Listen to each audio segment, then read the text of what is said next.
Testing 1 2. Testing 1 2.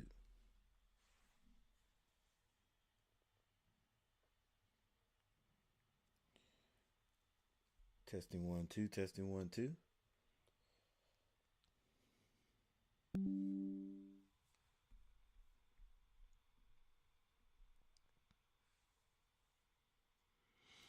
What's going on, Sean Crawley? Sean Crawley in the house.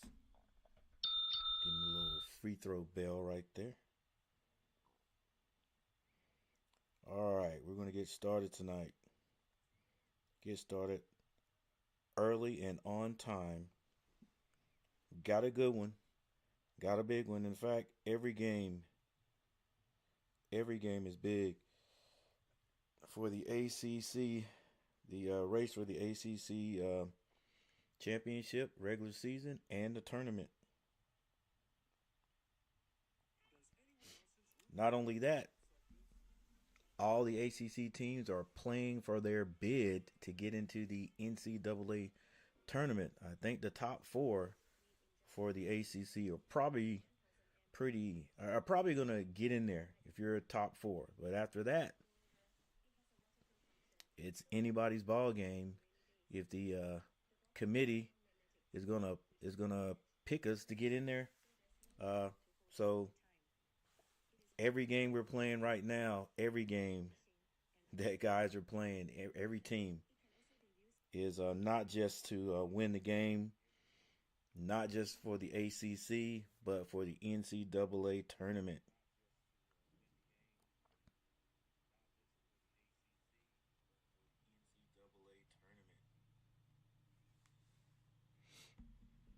All right, we got a little time before this game starts. I'm checking the end of Wake Forest and Louisville. It is a 21-point lead by Louisville. Louisville ranked number 21. 3 minutes and 42 seconds left, and Louisville has controlled this game from the beginning.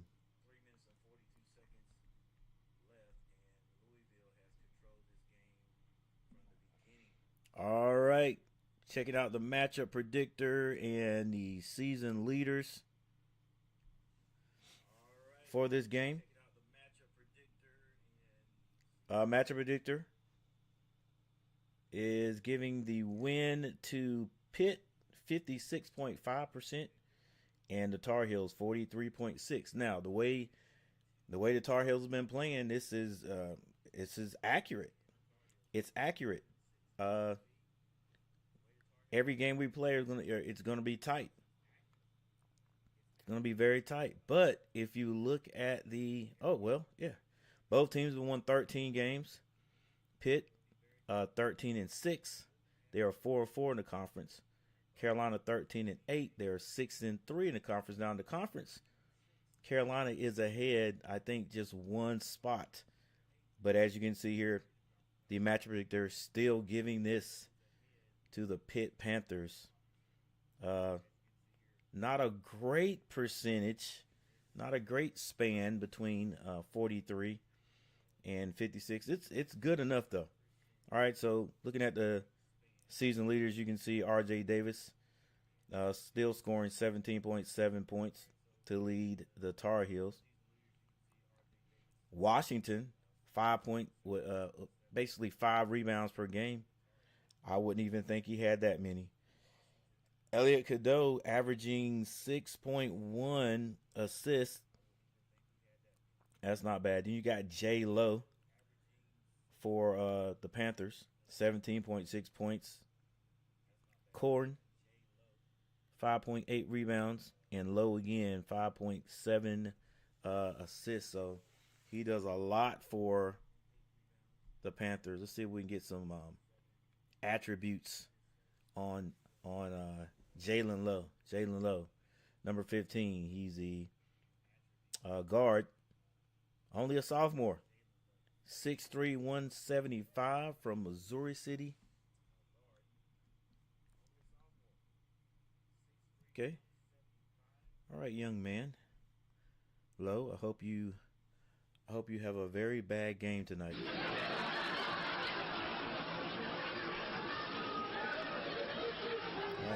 got Cameron Corrin. He's a forward. He's a junior, 6'10". Uh-oh. Big body. Big body in there. So let's see, 6'10", 235. That's a good size. Good size. Means he's probably mobile. He scores about 10.7 points a game, 5.8 rebounds. So the only thing Carolina can do is throw bodies at him. Sure, Washington will be out there first, and then we can put Lubin out there. Uh, and one more kid. I can't remember his name right now, but you know, we'll get to it. Let's see what Jalen's attributes are. Would you would you say that Jalen Washington weighed 235 pounds? He is 235. 6'10", 235.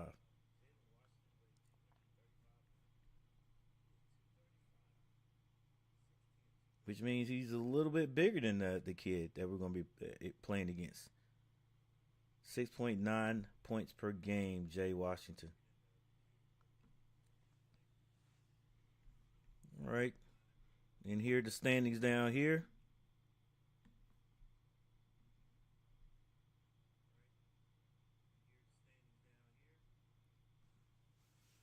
Duke at number one, Clemson right behind him at 9-1. Duke is undefeated. Stanford ahead of Carolina. Carolina right there was at number 7. Uh, and then Pittsburgh right under us, 4-4. Carolina's got to they Carolina just got to keep winning. They've got to keep winning. That's all it is to it.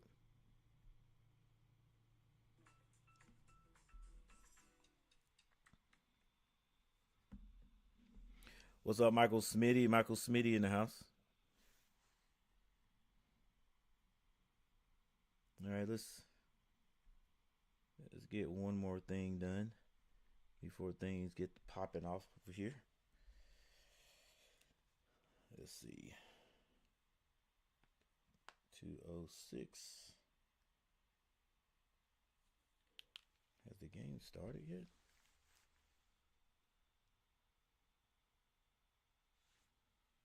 No.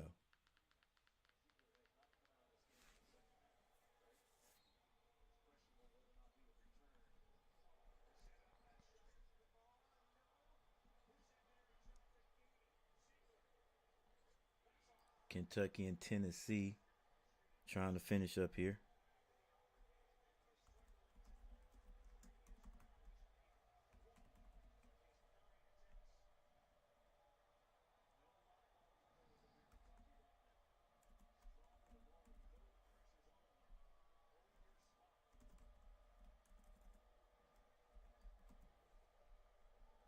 All right, let's start the poll right now.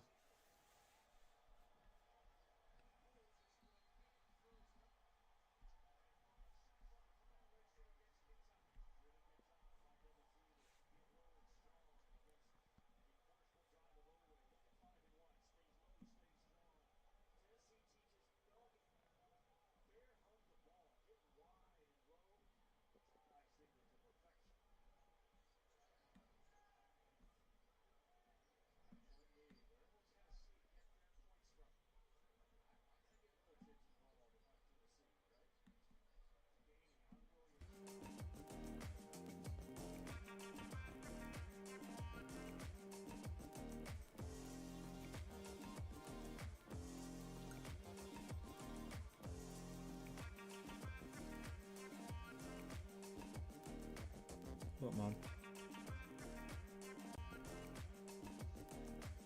Hmm?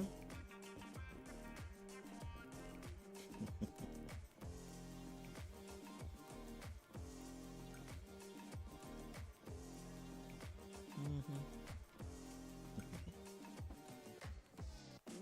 What you eat? The double? Huh?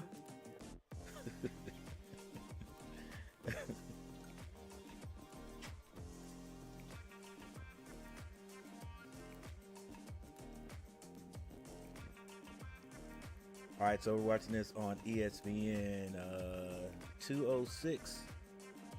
So right now, Kentucky and Tennessee finishing up here. A little bit more than a minute, which means it could be 5 minutes.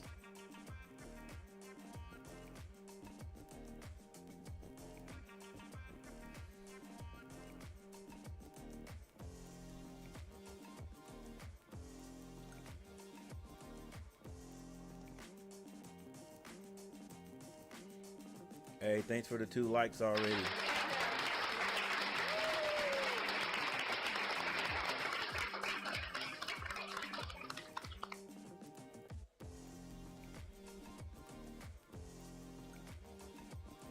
Cast your votes. Cast your votes. Which team? Which team? Pitt or UNC? Pitt or UNC?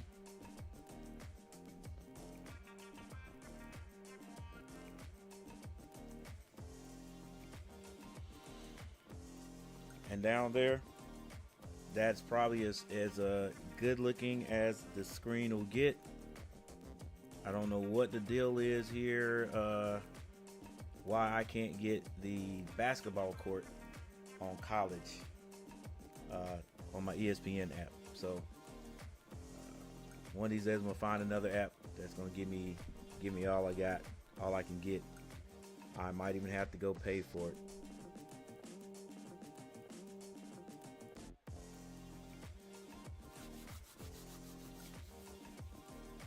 Still got one vote only.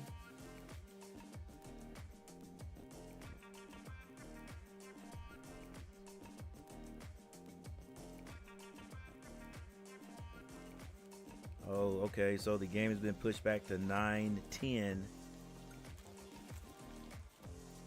9:10 to give Kentucky and Tennessee a chance to go ahead and finish right now. Number 12, Kentucky, ahead of Tennessee. 73-68 with 1 minute and 41 seconds left. Tennessee is number 8. They got a review going on here.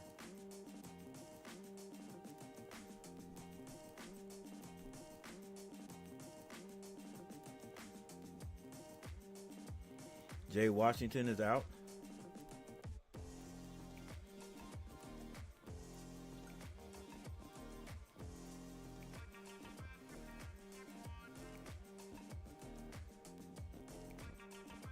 All right, well, if Jay Washington is out, then so it'll be Lubin and Claude. James Brown might get a peek today.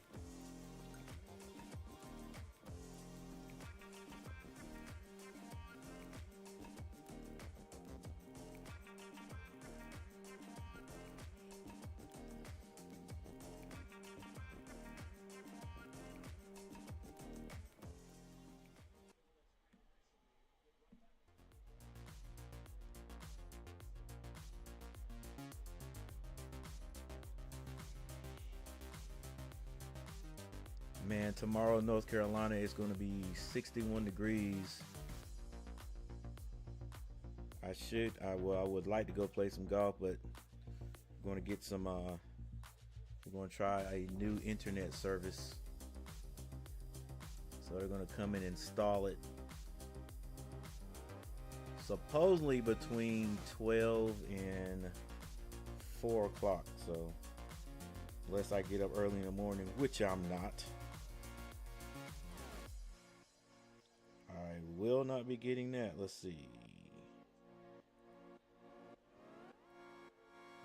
They say it's at 12, but it could be anywhere between 12 and 2.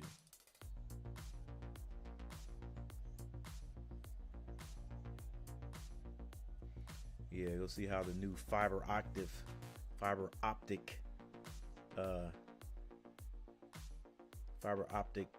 internet runs.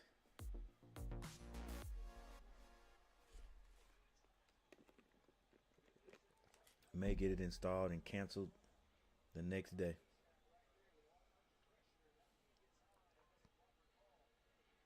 All right, this game's going to start at 9:10. Going to start at 9:10.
How close you guys think I got to the score right here?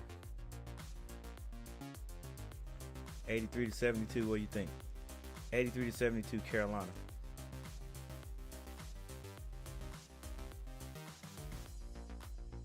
That should have been my poll question.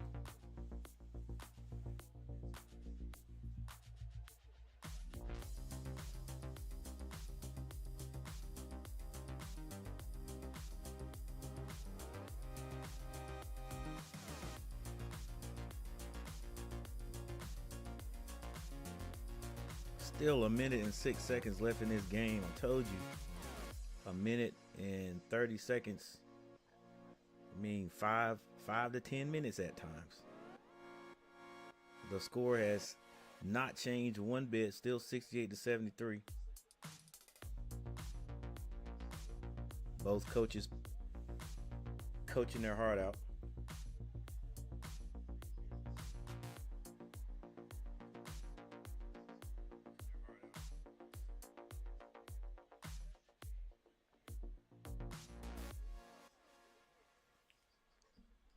But Tennessee does get it up to 70, 73. It's going to be a full court press. Yeah, that's what I think. That's my prediction for the score. See how close I am today.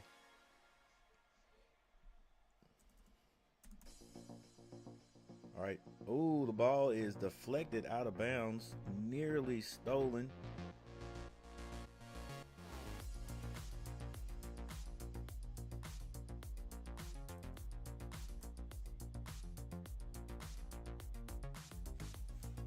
Still a minute and 4 seconds left. Kentucky 3 points ahead of Tennessee. They get it in. And a foul, I don't think he wanted the foul there. I know he didn't. Not with a minute and 2 seconds on the clock. And both teams are in the bonus.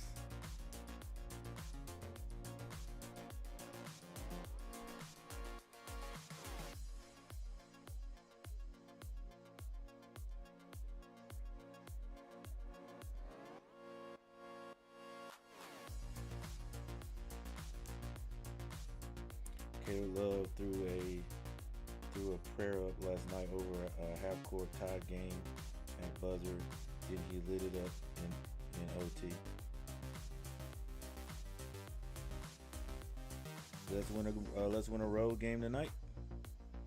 We're gonna have to play a flawless game to beat this team. Yep. Hey coach, how's it going? Game time, Heels Nation. Big one. TGE.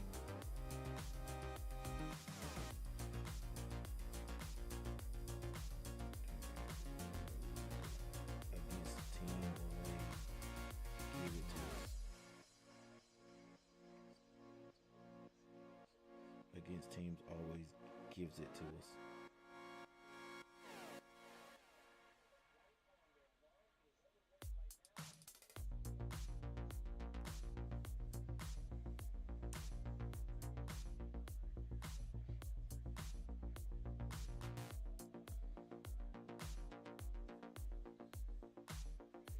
All right, guys, we're waiting. Shouldn't be too long now. Dang, this minute and 30 minutes and 40 seconds is going on 10 minutes now. They pushed the Carolina game back 10 minutes. Now it's to 9:10. Now it's 9:13.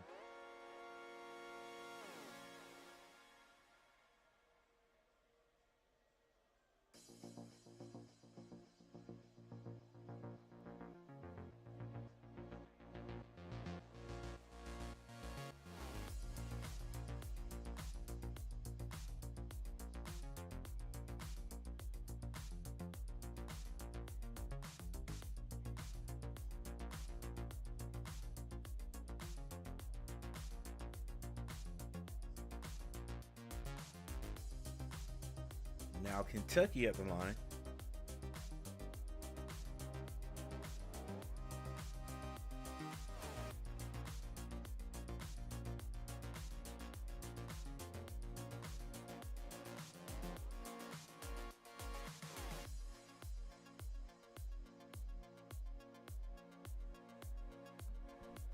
46 seconds left. 3-point shot. Oh, Kentucky had the rebound, lost it out of bounds. Going right back to Tennessee, 74-70, Kentucky. Once again, Kentucky number 8. Excuse me, Tennessee number 8, Kentucky number 12.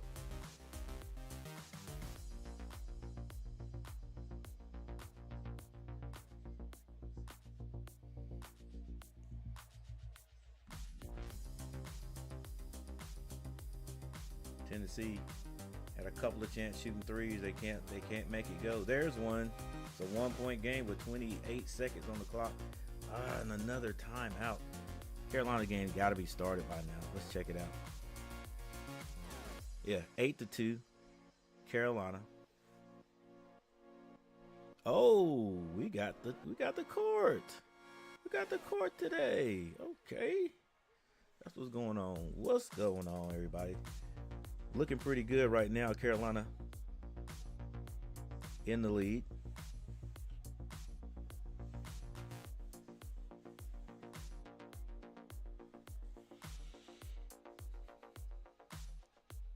Pitt scores 8-4. Can Carolina ever have a game where we start to score and continue to score? You know, if we have a letdown, it doesn't last for more than a few possessions, a couple of possessions.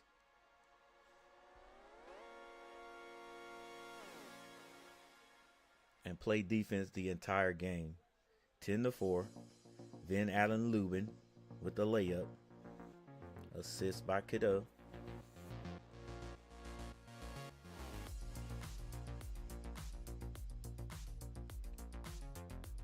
RJ Davis with a defensive rebound. See if the Tar Heels can score right here.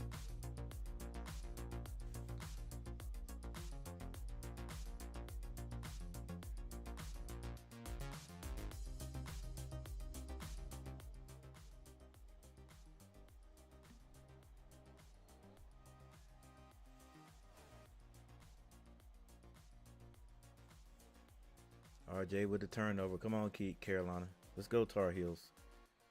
Definitely got to cut down the turnovers. 15:31 left. Looks like we got a timeout. Still 25.3 seconds in a 1-point ball game here. Kentucky and Tennessee.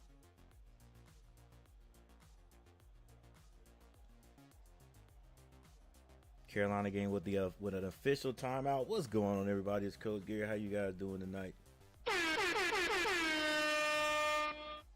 Trying to will these Tar Heels to another win. Let's start off with a Panther grab.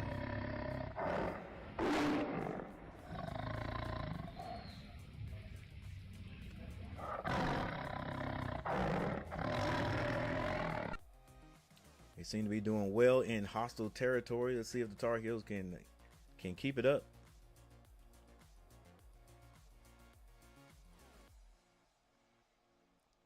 All right, Kentucky pulls away by 3 points. Here's Tennessee. Probably going to try to shoot a 3. Yeah, now they are with 17 seconds.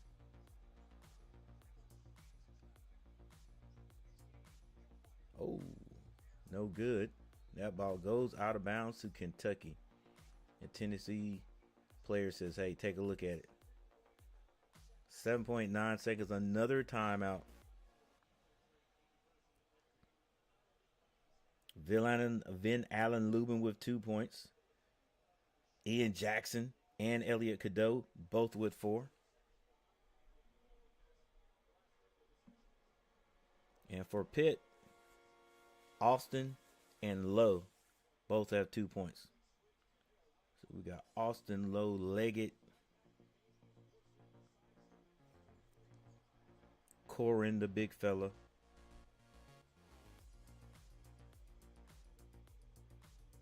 Austin is he's a forward, 6'7", 210. Number 55.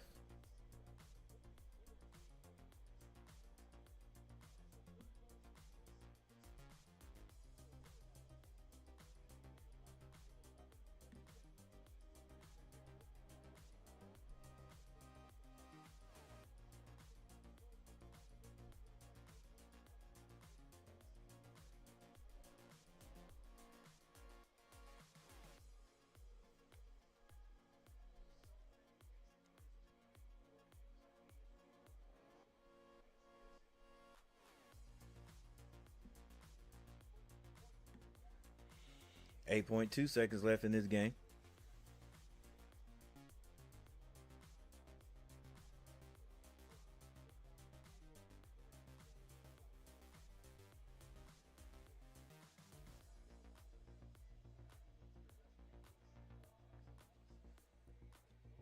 What up, Garrett?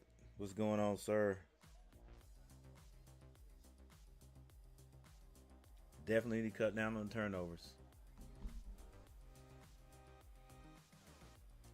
Ooh, 6-10. Come on, let's go, Carolina. Um, yeah, I didn't get to see Boston College game. We was playing a tournament game myself, so I don't know how many turnovers that Elliot Cadeau had, but the last few games, I think he's been doing a lot better.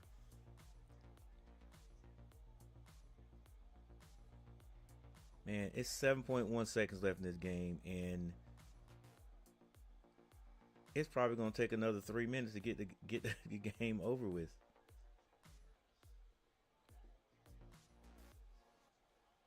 Really, it should be about over. Kentucky should just, like they've already done, pulled everybody off the line.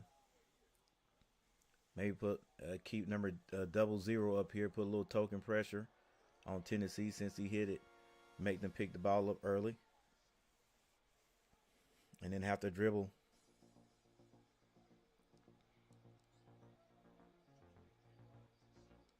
What are you reaching for, bro? And that is it. So 8-15, 14:07 left in this game for the Tar Heels. There's a steal by Jalen Lowe. So is that another turnover? And I think Elliot Cadeau's face was on the screen when that happened.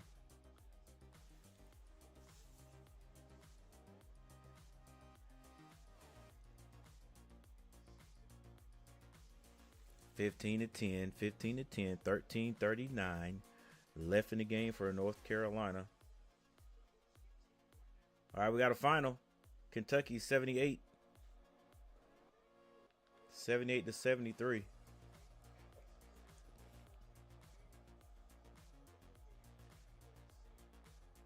Three-point basket by Withers.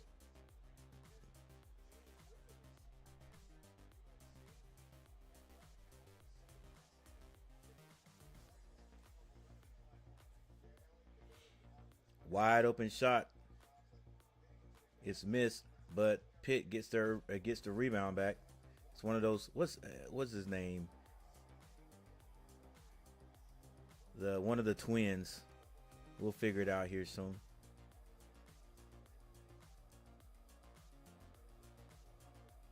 Elliot Cadeau. There you go. I like the camera work. Washington strong to the basket. No, excuse me. That's not Washington. That's Powell. Like you guys said, Washington is out. Come on, coach, ref. You gotta call that. Diaz Graham with the foul.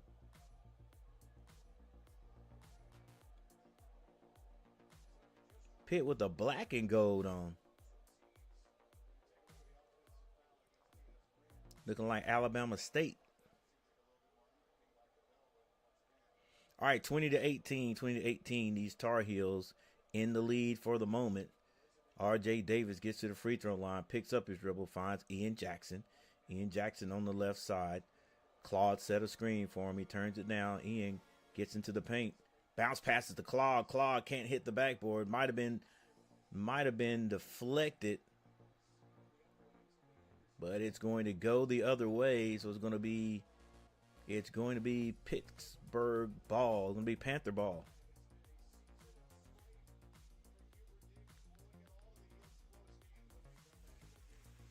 And we have another timeout.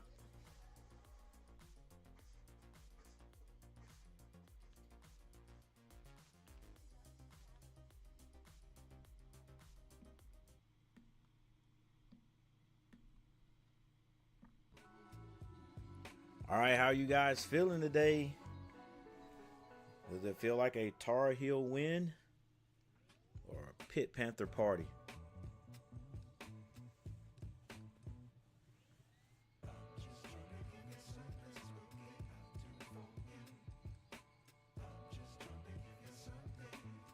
Yeah, who said Washington was out for today? I tried to see if he was injured. I couldn't find it.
All right, evidently, when Washington went down during the Boston College game. I knew I didn't watch the game, but I think I watched the highlights. And he basically iced his knee down. They call it the ice tap. Iced his knee down, and he actually showed up for the post game meeting. And he says he's gonna be okay, but I think the Tar Heels are taking precaution.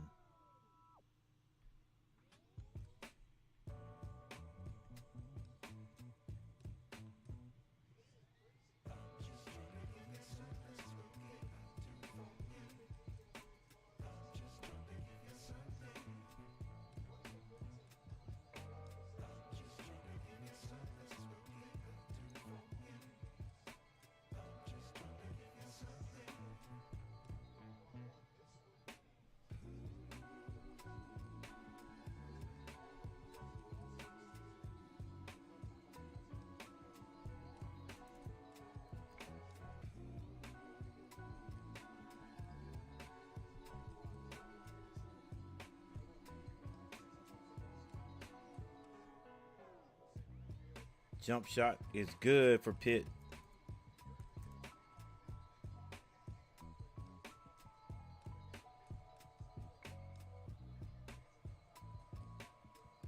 This is R.J. Davis with the ball.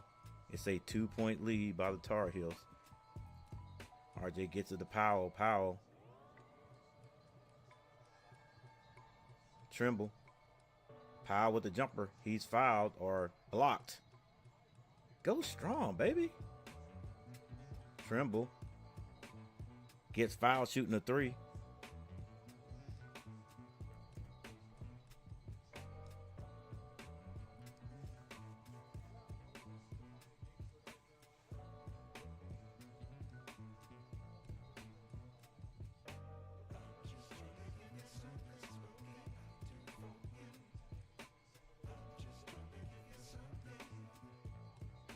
All right, Trimble at the line for the Tar Heels.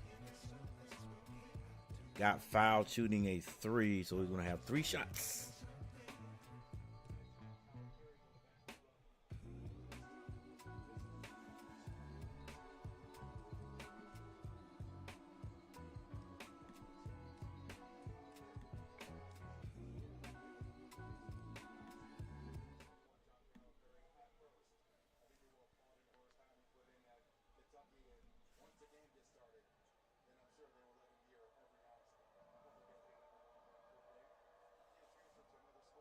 Play defense, right?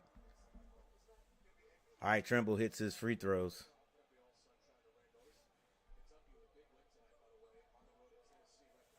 All right, little full court man-to-man pressure.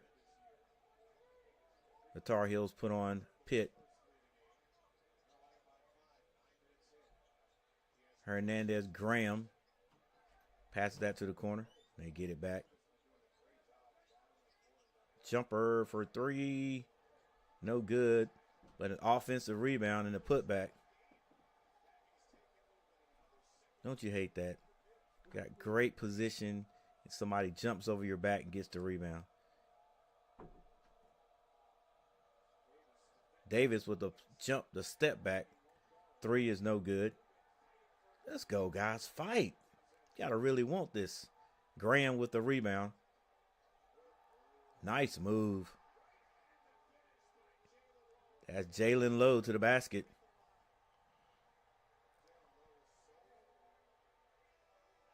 It's a blackout at Pittsburgh.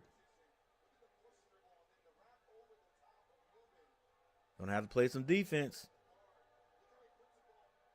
Nice. Gotta play some defense.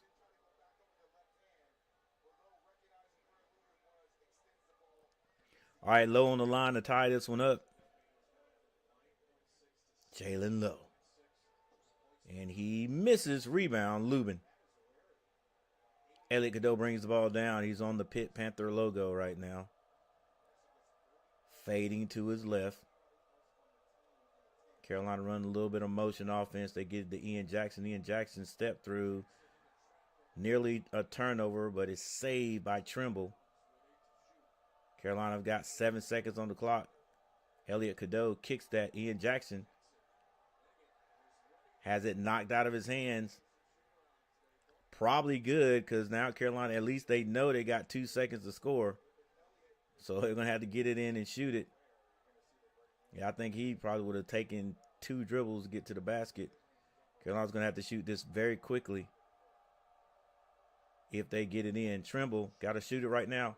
It's blocked out of bounds. And it's going to be a shot clock violation. Carolina came out with all the momentum, but it looks like Big Mo has changed her ride. She is on the Pitt Panther bus right now. All right, Graham. Oh, nice play by the Panthers. Terrible defense. Carolina gets up the court very quickly. Pitt has taken the lead for the first time tonight, if I'm not mistaken. Elliot Cadeau kicks it out. Trimble for 3, can't hit it. And that's going to go out of bounds to Pittsburgh. 9 minutes and 24 seconds. 9:24. Man, you just wish Carolina could just continue to run, continue to score. Because you know the other teams are going to eventually start scoring.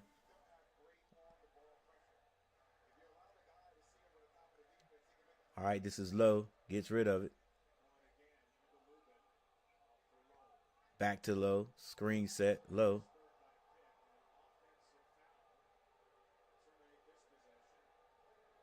And the big man is called for a bad screen. This is the 6'10", 230 guy.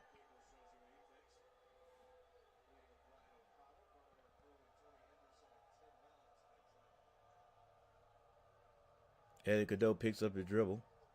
And Carolina being sloppy right now. Making Elliot Cadeau look bad. Pass that to Van Allen Lubin, who wasn't even looking. I thought he was going to throw that back door to Davis. That would have been a bad pass, too.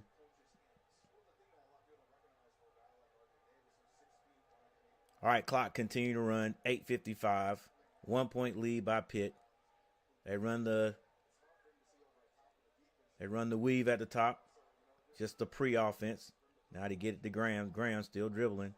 Gets that to Lowe. Lowe goes to the big man in the paint. He can't hit it. Van Allen Lubin snatches down the rebound. This is Trimble on the right side.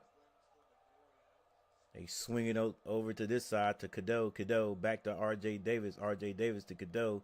Wide open three is no good. Tipped out by Carolina. Now it's in R.J. Davis's hands. He gets that to Elliott. Elliott turns down the three. R.J. steps to his left, and he sinks it. Let's see if my boy Dave is streaming. Your boy Dave.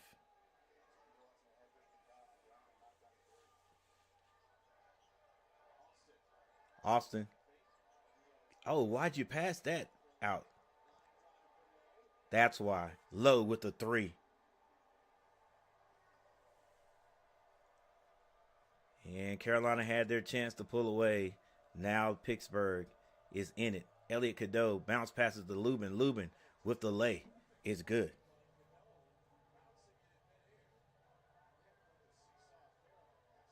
D3D Dave. Is Dave streaming tonight?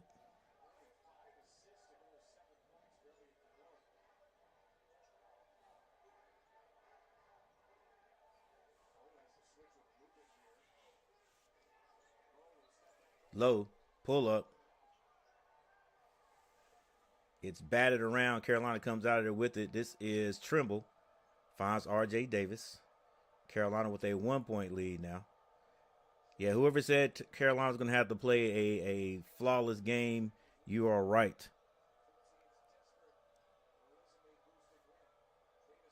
With the crossover, the step back jumper is good by Davis. All right. Yeah, D33 Dave is not streaming tonight.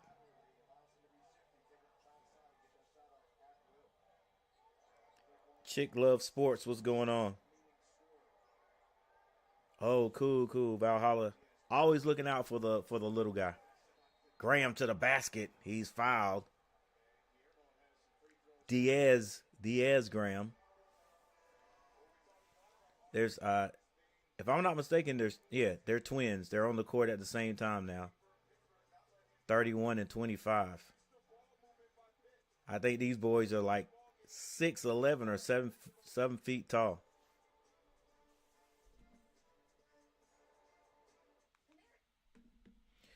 Hey, I appreciate you stopping by there, Chick Love Sports.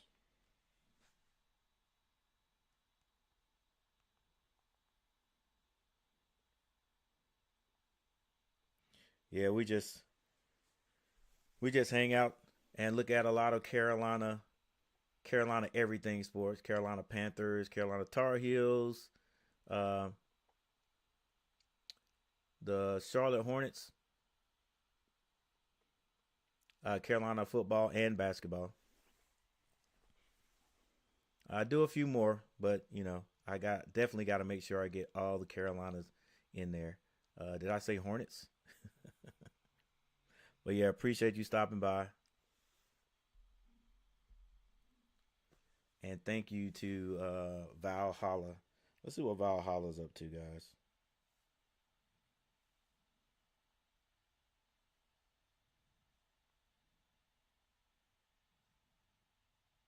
Valhalla is always the man with it's nobody. Nobody outdoes. Nobody has any better graphics than Valhalla. He's the king.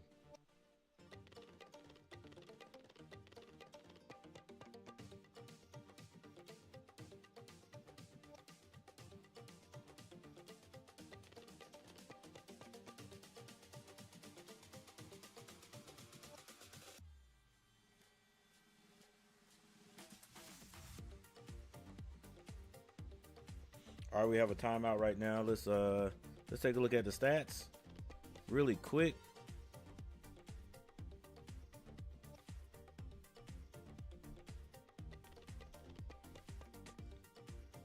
All right, 30-27 Carolina.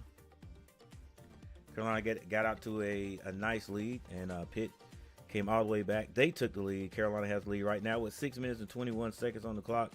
Van Lubin and Ian Jackson both have 4 points. Elliott Cadeau with 7. Trimble has 3 points, and R.J. Davis has 5. The bench has scored 7 points. and that is Withers with 5 and Drake Powell with 2. Wow, so Drake Powell didn't start. Maybe he did. Maybe he did. For the Panthers, Cameron Cohen, that's the big guy. He has 4 points, only 1 rebound. Austin with 5 points. Lowe, that's their scorer, has 7.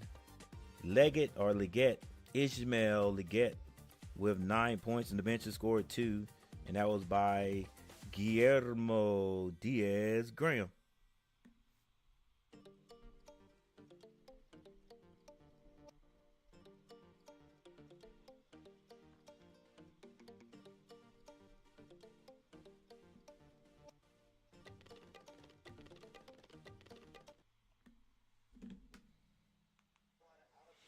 All right, back again.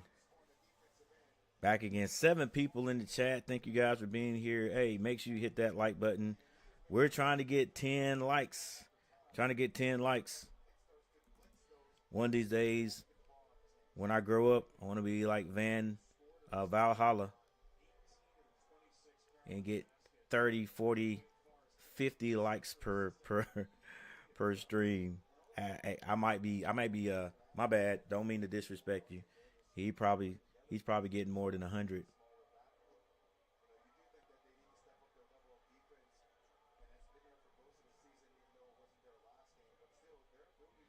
All right. Diaz misses the first. Diaz Graham hits the second. It's now a 2-point game.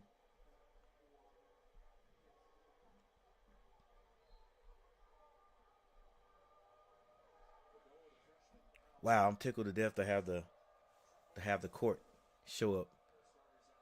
All right, little handoff there between R.J. Davis and Elliot Cadeau. He picks up his dribble. I hate it when he does that. Lubin, they give it right back. Like, what was that for? Just to give it to one guy and give it right back to him. Elliot Cadeau with the spin move. High off the glass, and it goes in. The kid is always the quickest thing on the court. Always. Cut down on that turnover margin. And he is going to be nice by the time he leaves Carolina. All right, Lowe with the ball. They nearly turned it over, but it was saved by Diaz.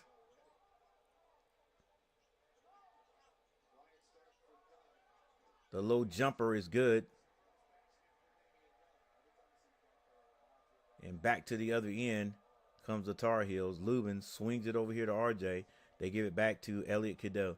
They might be trying to do some kind of ISO. They kick it over to Powell for 3. Powell with a sky rain jumper. And that 3-point shot goes in. 6 people in the chat. Let's hit that like button, guys. Let's hit that like button and share the stream. We want to get at least 10 likes tonight. Want to get at least 10 likes tonight. We are way off. We are way off. Because right now, we've got 4 likes, so we're working on it. 4 likes, so we're working on it. And thank you guys who have hit the like button already. I appreciate it.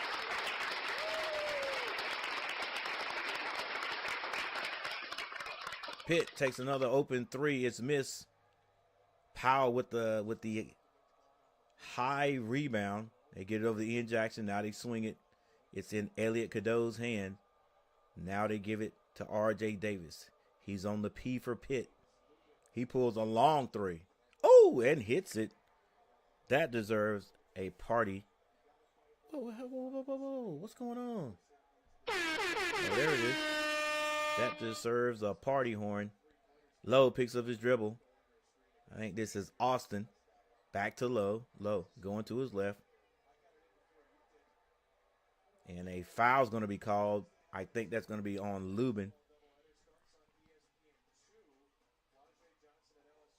Yeah, there's my boy. They're bringing, I think that's Brown they're bringing in. Was that Brown? Or did it just look like Brown because of the camera? Yeah, James Brown in the game, guys. James Brown.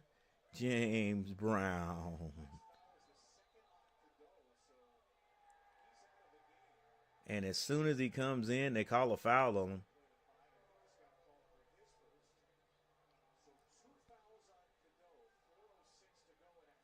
Cadeau has 2 fouls. Yeah, coach did the right thing, saving him. 4:06 on the clock, 38 to 30 right now by the Tar Heels.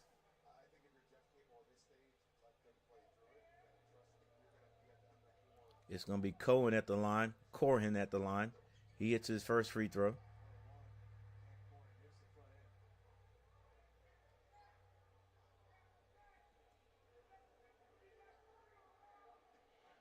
(31-38) Carolina. Corhin with, I think he's got on purple shoes. He hits both of his free throws. James Brown takes it out, still in the game. A lot of times, James Brown goes in there. He makes one mistake. Coach takes him out. Let's see what he can do now. Sets the screen. Working hard. Keep your hands in, James. Keep your hands in. Hands that off to R.J. Davis. R.J. Davis going strong to the basket. Off the glass.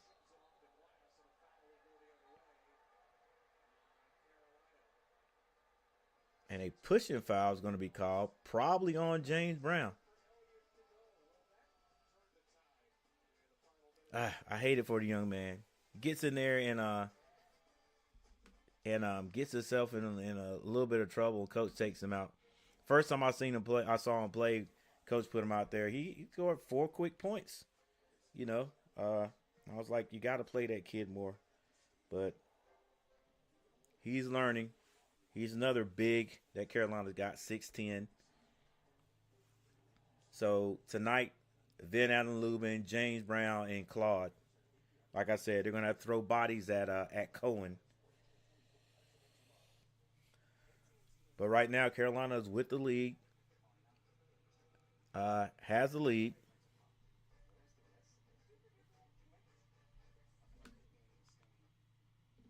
And we have a timeout. So with this timeout, guess what? It's time for the team stats.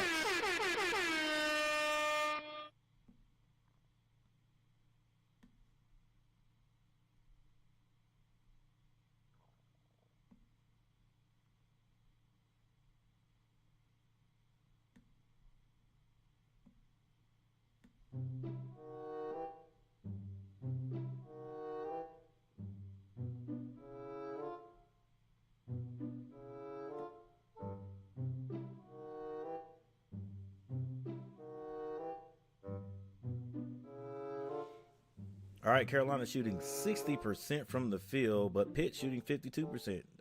That's great also. 3-point shooting, 5 for 11 for Carolina for 45%. The Panthers are shooting 3 of 9 for 33%. Free throw shooting, Carolina 100%. They've only shot 3. Panthers are 3 and 5 for 60%. Rebounding, Carolina with a slight edge, 12-2. There's your assist. Carolina has 9. Means the ball is moving just a little. Pitt with 5 steals and blocks. I don't really count those too much unless they are just outstanding. Well, Pitt does have 4 blocks. That's helpful. Turnovers, Carolina with 5, Pitt with 3. That's, got to stop turning the ball over. Fast break points go to the Tar Heels, 4-2. Points in the paint go to the Tar Heels, 18-14. The largest lead by the Heels has been 8 points. And right now we stand at 32-38. Tar Heels in the lead.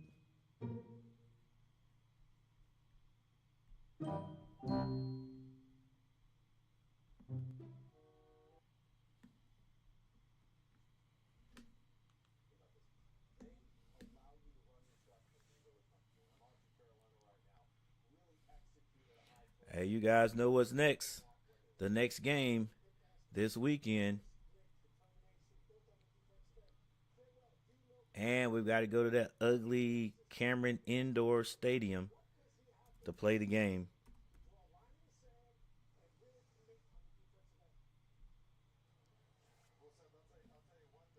I bet they are chomping at the bits for Carolina to get there. So their superstar rookie superstar rookie can get in on this rivalry.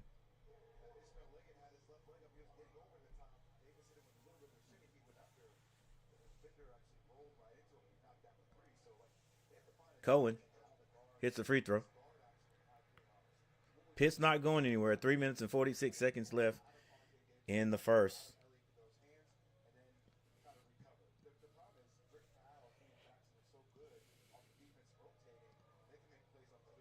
Cohen hits both of his free throws. All right, little bit of full court pressure. This might be a little trapping press. It is a trapping press. Carolina beats it. And then Pitt drops back into a man-to-man. I got to use that next year. Ours was similar to that. Ian Jackson hasn't been his prolific scoring self in the last few games, but he hits that three, and he has something to say to the Pitt bench. Somebody probably said, heck no. All right, this is Lowe bringing the ball down for the Panthers. Hands that off. I think this is Austin right here. Hands out to Cohen. Cohen hands it back off. The little short jumper rims out. Ian Jackson with the rebound. He's off to the races. Tries to go around his man. Oh, they didn't call a travel on that. This is Powell. Powell powers up into the lane. He's going to draw a foul.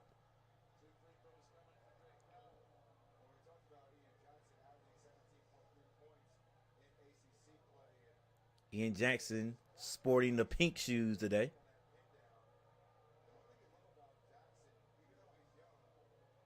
Two minutes and 48 seconds left. 41-34. Carolina in the lead right now.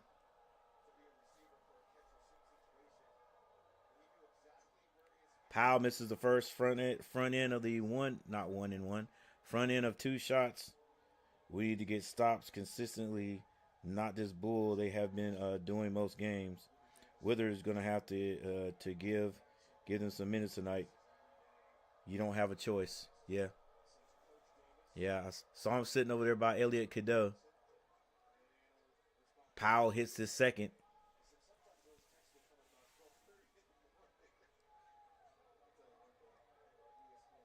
Eight-point lead.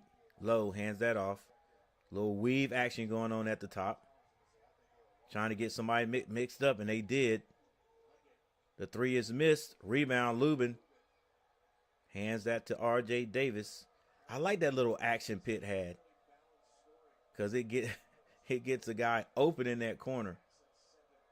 All right, Carolina holding the ball. This is R.J. Davis. Gets to the Lubin. Lubin backing his man down. The little jump hook is sweet. 10-point lead by the Tar Heels with 2 minutes on the clock. 2 minutes. They run that weave action this time just to get it back into Lowe's hands. Lowe takes Lubin. Left hand layup is good. R.J. Davis up the right side gets it to Lubin. They swing it back over. Get it back to R.J. Davis. Lubin, go to the basket. R.J. Davis loses his footing. Lowe stops behind the three-point line and splashes it. Another turnover by the Tar Heels. I almost said Hornets. They remind me of the Hornets sometimes. Lubin sets the screen up top. They get it to Powell. Powell gives it right back. R.J. Davis was open behind the three. He has another turnover. Trying to force it to Lubin. Lowe shoots another three. Lowe hits another three. And just like that, it's a 2-point game. And I mean just like that. With 2 minutes, less than 2 minutes on the clock, it was a 10-point lead by the Tar Heels. RJ gets it to Ian Jackson. Ian Jackson with the crossover. Step back. It's a two-pointer if it goes. It doesn't. Trimble runs it down. Trimble, what a nice move. Can't finish it, though.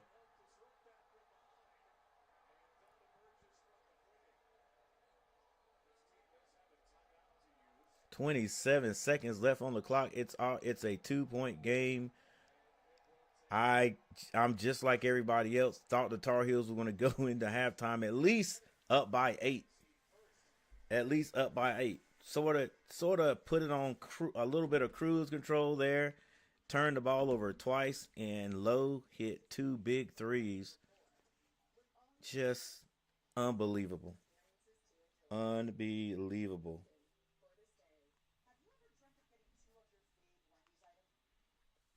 But this is what you get with this Tar Heels team.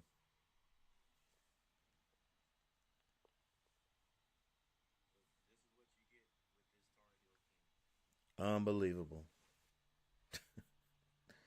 Wow. Uncharacteristic turnovers by RJ Davis. The force right here. Come on, RJ. Why are you not looking at number 5 coming around? Wow. And then we leave the hottest scorer on their team. Well, I guess RJ tried to get back to protect the basket, and whoever was supposed to be on, whoever's down low, didn't get back, and so he was late coming up to find his man. 10 point lead evaporated in in 10 seconds.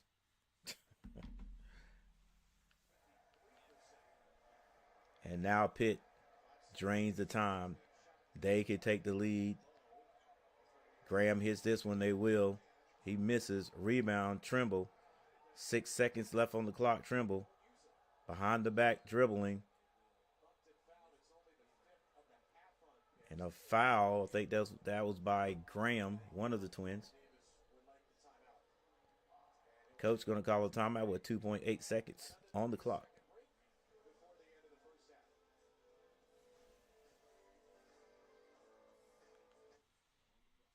Unbelievable. Unbelievable.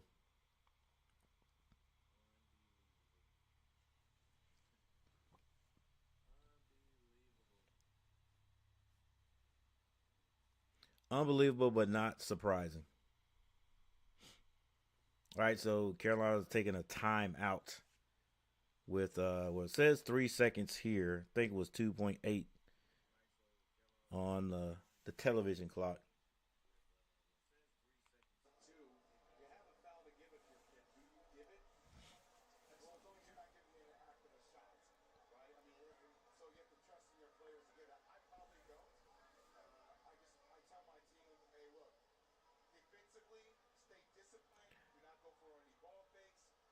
All right, unless the Tar Heels turn this one over, getting the ball in, they should go in no less than two. Ian Jackson shoots this one. It is off. So a 2 point lead in the half. Now that is just crazy. That is crazy. It was 2 minutes on the clock. And Carolina was up by 10, if I'm not mistaken, and ended up going in at halftime up only by 2 points. Wow. Yeah, I got to take a look at this, guys. I got to see exactly when that occurred and how it occurred. All right, bear with me just a second. We go to the play-by-play. Let me go back to right at 2:15. That's exactly where it is. 2:15. Van Adden Lubin with the jump hook. 10 point lead with 2 minutes and 15 seconds on the clock.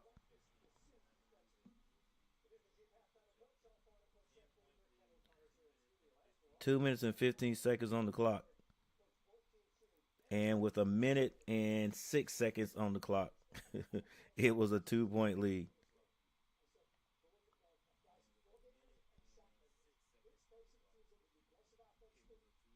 Wow. Jalen Lowe with the layup. Turnover RJ Davis. Jalen Lowe with the steal. Jalen Lowe with a 3 point jumper. RJ Davis with another turnover. Ishmael Leggett with a steal. Jalen Lowe makes another 3-point basket, and that's how the scoring ends. Turnovers. Turnovers. So let's take a look. I'm going to go straight to the team stats right now because I just want to see. I really want to get down to the turnovers, and then we'll take a look at the box scores and look at the individual turnovers or the individual stats. Let's just say stats.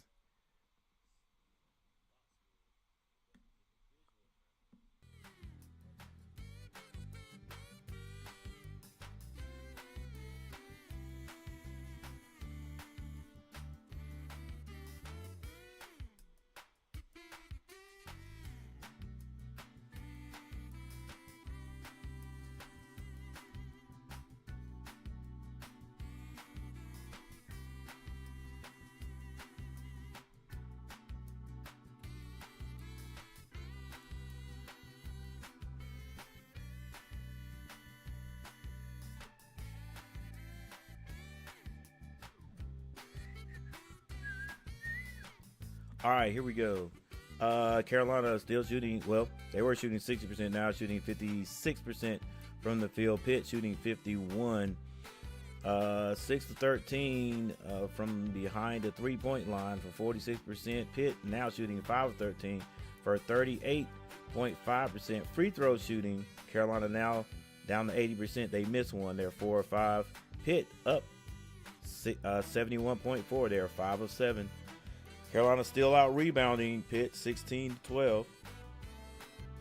They've added one more assist since the last time we checked. It is now 10-6. But now Carolina has 7 turnovers. They've committed 2 more since the last time we checked. Pitt only 3. Fast break points now go to Pitt 8-4. Points in the paint stays with Carolina 20-16. And that stat right there, the turnovers. 7 turnovers by the Tar Heels, and they are lucky to have a 2-point lead. Had a 10-point lead. All right. Now we check out the box scores. Box scores for the Tar Heels. Van Lubin with 6 points. Ian Jackson has 7 points. Elliot Cadeau 9 points. He has 2 turnovers. Steph Trimble with 3 points. RJ Davis with 8 points and 3 turnovers.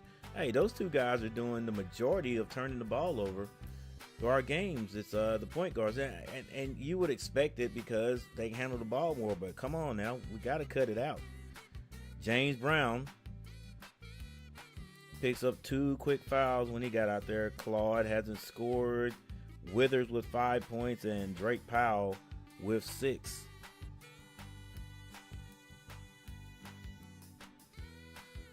All right, we're missing a turnover because right now I see 5, 6, and I think the team stats say we have 7, but that's 6 too many. All right, for the Panthers, Corin, the big man in the middle, number 2, he has 8 points. Austin, 55 with 5 points. Jalen Lowe, number 15, he has 15 points. Leggett, number 5, with 9. And Dunn has 2 points. Off the bench, Guillermo Diaz-Graham has scored 3 points. 3 points. Leading rebounder for the Panthers is Graham with 3. And the leading rebounder for the Tar Heels is Van Lubin with 4.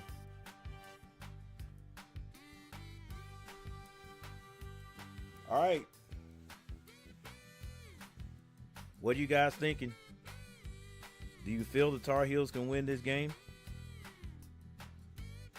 I said the score would be, did I say 83 to 72 or something like that? I can't remember. Let me see if I can go back and find it.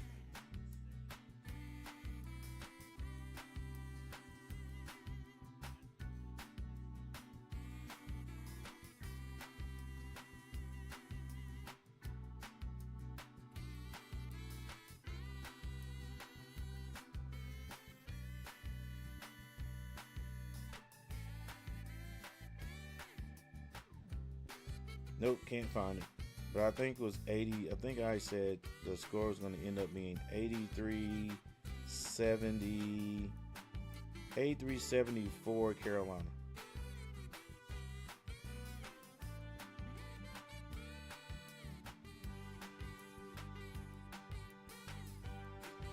All right. Let's see. Why hasn't Withers been in? He's come in and went 2 for 2. Garrett sad. 10-point lead evaporated in 10 seconds. What a farce. Clemens. I mean, just unbelievable. Sean Crawley. It's pathetic, and if they lose, that'll be significant. A significant stretch up 10 under 2 minutes in the first half fall apart.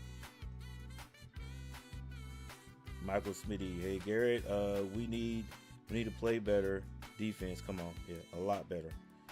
Get your heads out of your rear ends and both sides of the ball. On both sides of the ball, yeah, we just turned the ball over, man. That I don't know what the play is where Elliot Cadeau has to pick the ball up, but I wish he would stop picking the ball up because that's when he makes most of his mistakes. He picks the ball up and stares down the cardinal sin that I tell all my players, do like never telegraph your pass. And I get it in college and the pros, you know, the guys, it's like they try to post up and say, hey, throw me the ball anyway. I know you're looking at me. I know you're telegraphing this pass, but I got him posted up. And it results in a lot of turnovers. So I wish Elliott would just continue to dribble the ball till he is ready to pass.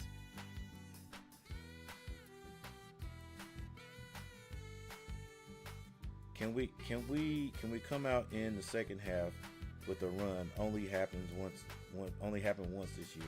Withers didn't get back in after coming in and giving a good few minutes. We can definitely win this game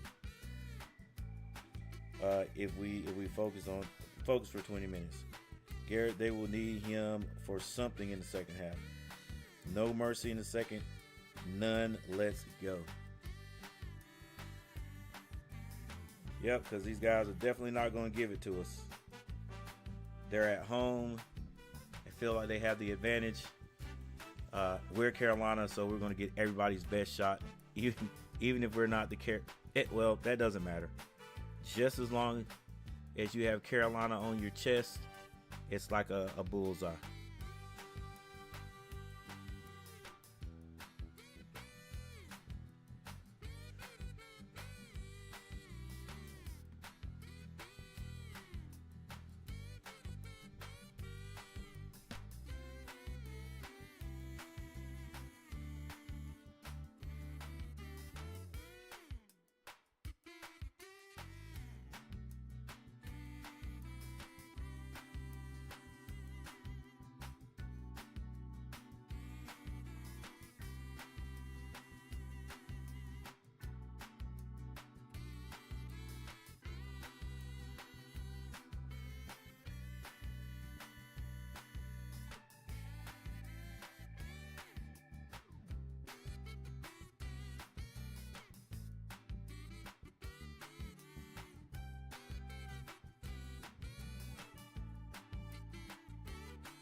All right, Tar Heels come out and get a quick score off of defense.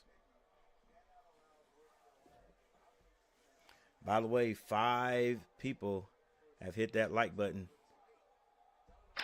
Appreciate it. Ian Jackson gets an outlet pass by Elliott Cadeau, if I'm not mistaken. And he's going to be fouled going to the basket.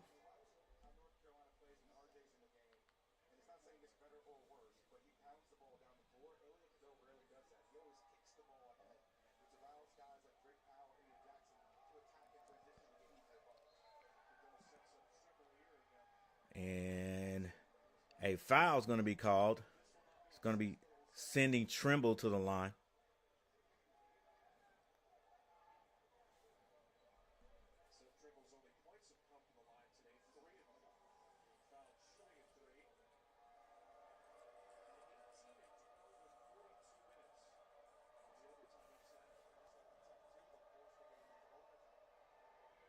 Trimble misses the first free throw to the delight of the fans.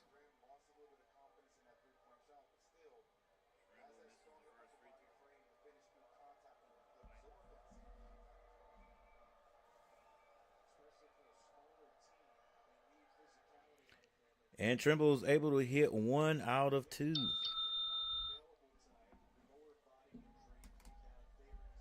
And we're going to need every one of those scores. I got a feeling right here.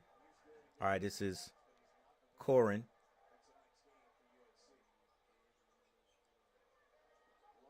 Gets that to Low, off the glass, can't finish it. Lubin with the rebound. Lead pass by Elliott Cadeau. And they get it to Lubin, and they slow it down. Back up top to Elliott Cadeau. 47-42. Trimble hands that off to R.J. Davis. They give it to Lubin. Looks like a triangle offense. He sets the screen up top. And Elliott Cadeau, that's R.J. Davis trying to bounce past that ball to Lubin. It's knocked out of bounds. Thank goodness, because that would have been the second turnover by R.J. Davis. And a layup. Strong layup there by Trimble. Thought he was going to slam that thing.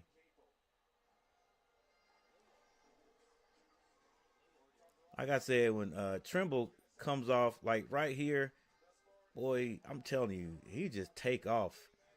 Trimble just sometimes looks like he holds it back. All right, so the Tar Heels have come out and got 3 scores there out of timeout. Out of the half, or out of the at the beginning of the second half, and that was good because they definitely let Pitt get right back into it at the end of the first half. So Carolina stretched their lead just a bit, and Pitt calls a timeout.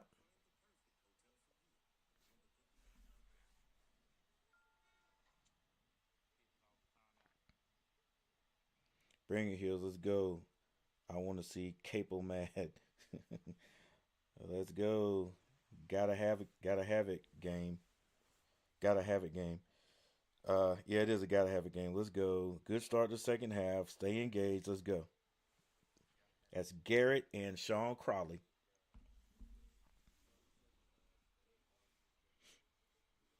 Yeah, you got the Capo brother, the Capo bros over there.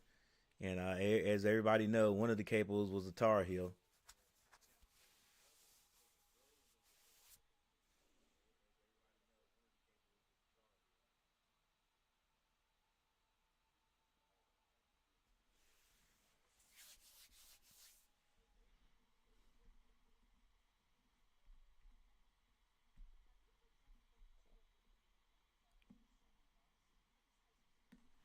All right, Van Allen Lubin, 6 points. Ian Jackson still on 7. Cadeau has 9. Trimble with 6. R.J. Davis, first Tar Heel in double figures with 10 points. Corin has 8 points. Austin, I think he's number 55. He has 5 points. Low, number 15, with 5 points. Leggett, is Leggett number 5? I think he's number 5.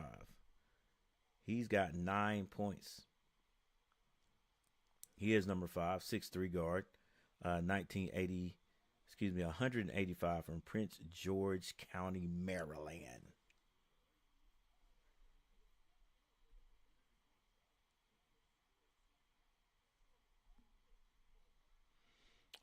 Dunn has 2 points for the Panthers. Dunn is number 1, a 6'5" guard from Kinston, North Carolina. Okay. Kinston, North Carolina, 9.9 points per game.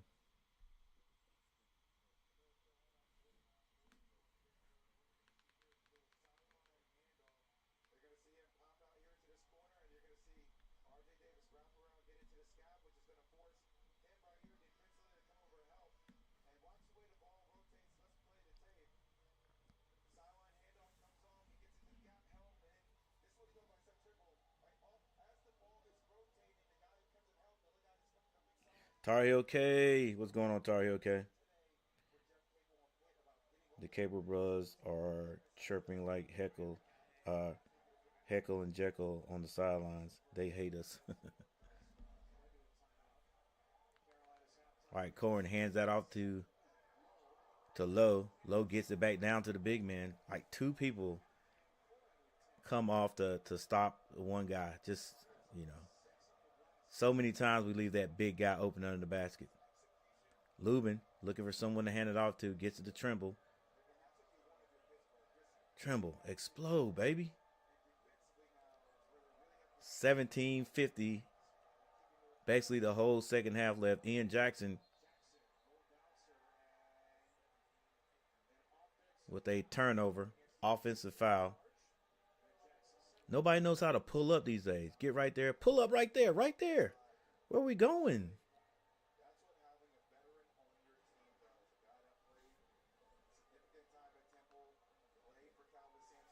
All right, this is done. That's the Kingston native. All right, Lowe passes that ball to Corn. Corn turns around. Lubin guarding him. Nearly turns it over, but Dunn gets it. Now he's got 2 on him. Drop back, Lubin. Find your man. Nice move by Austin. Gets it out to Lowe. A long 3 is no good. And Carolina comes down with the rebound. RJ gets it up to Elliot Cadeau. Elliot Cadeau slows it down wisely. Lubin should have stayed out of the way. Okay. Carolina trying to get a low post game. Lubin gets in the paint. The hook is way short. Didn't hit anything. And here comes Lowe. Can somebody slow him down? Nope. He gets all the way to the basket and fouled on the play. 49-44 Carolina with the lead. 16:53 on the clock. 6 people in the chat. Now 7 people in the chat. We are still going for 8 likes. Ladies and gentlemen, we're still going for 8 likes. Hit that like button. Hit that like button for me, please. If you haven't subscribed to the channel, subscribe to the channel. Still trying to get 2,500 before March Madness. If you become a recent subscriber, your name will go right over here.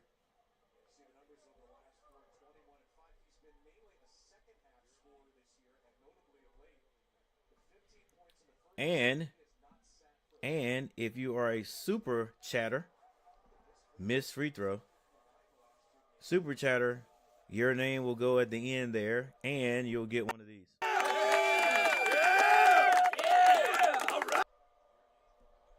Appreciate you. Elliot Cadeau, a lot of dribbling.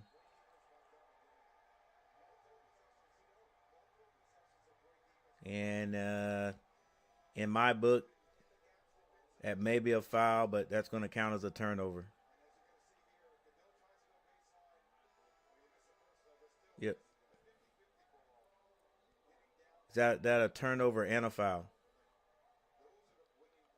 Elliot Cadeau comes out because now he has 3 fouls. Withers still on the bench. Tell you, Coach, if you do something he don't like, you do not play. A tip back in by Cohen. No fundamentally sound players on Carolina team. They tend to box out. Hey, thanks for subscribing. Or thanks for the super chat. Valhalla in the house.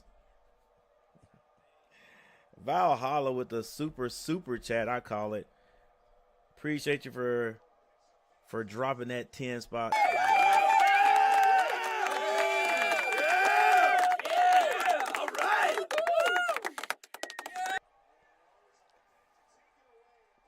Appreciate that, Valhalla.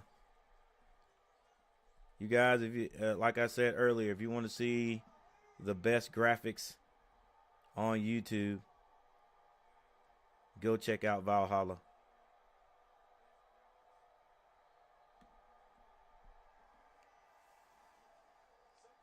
And the Pitt Panthers have come all the way back.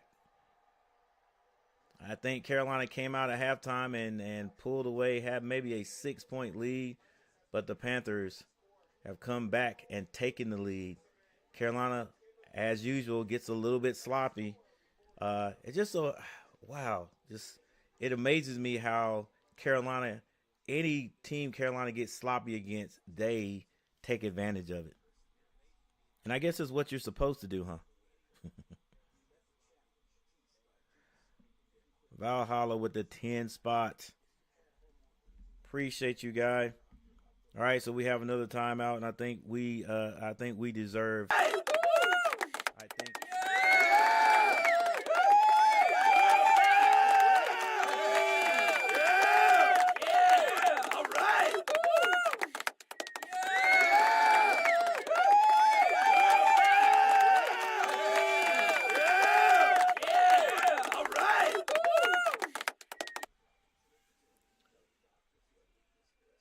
Yep. Valhalla, you deserve every bit of it. I appreciate it. Appreciate it.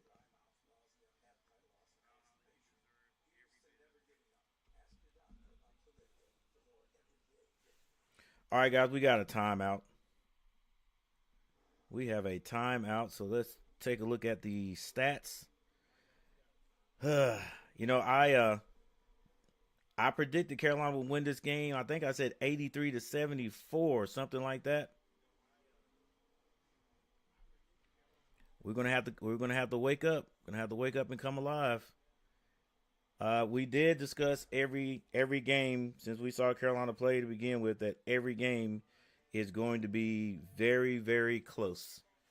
There's like not a team that Carolina's going to be able to blow out, and definitely not this one. I tell you what, the turnovers are killing us. Van Allen still with 6 points. Ian Jackson has 7. He has not scored since the first half. Elliot Cadeau with 9 points. Now Elliot Cadeau has 3 turnovers. I just talked good about him before the game started, and now he's back to 3 turnovers. Seth Trimble, 6 points. R.J. Davis has 10, but he also has 3 turnovers.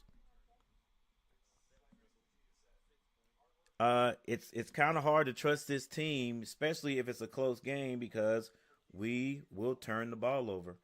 And if you turn the ball over, especially near the end of the game, bad things are going to happen. Right now, we can't afford to turn the ball over at all, and that's exactly what we are doing.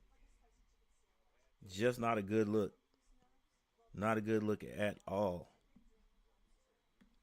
All right, for Pittsburgh, Corin now has 12 points. Austin with 5. Lowe, 16. He's about a point and a half away from his average. Leggett has 9 points. Dunn has 5. And Graham has 3.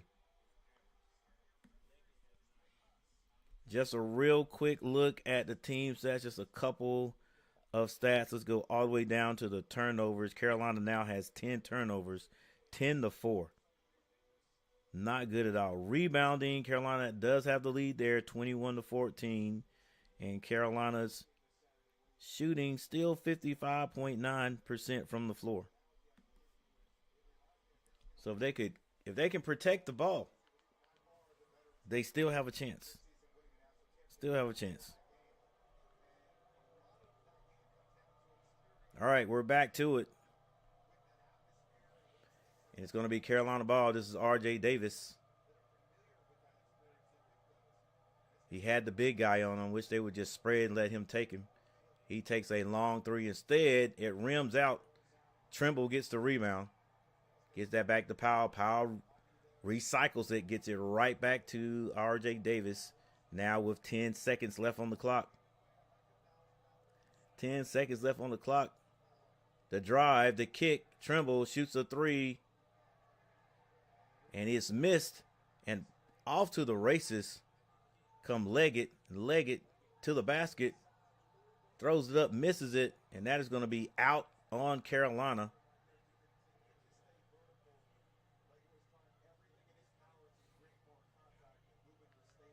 Coach Capel on the sideline. Coaching like his daddy. Valhalla with the 10 spot, guys. What you guys think about that? Appreciate it, big guy. All right, Pitt gets the ball in. This is Cohen. He gets that over. They skip past the Leggett. Quick pass to Austin for three. Rims out, rebound, Trimble. Lead pass to Ian. Ian slows it down. It's Ian Jackson. Lubin swings it over to Trimble. It's 49-50, 1 point lead. Now just a lot of standing and passing the ball from the top, from the bottom or across the top. They get it to Trimble. Trimble, explode, dude. He is too good of an athlete to go so weak to the basket. However, Powell gets the rebound and lays it in. All right, coach. Be positive from here on out.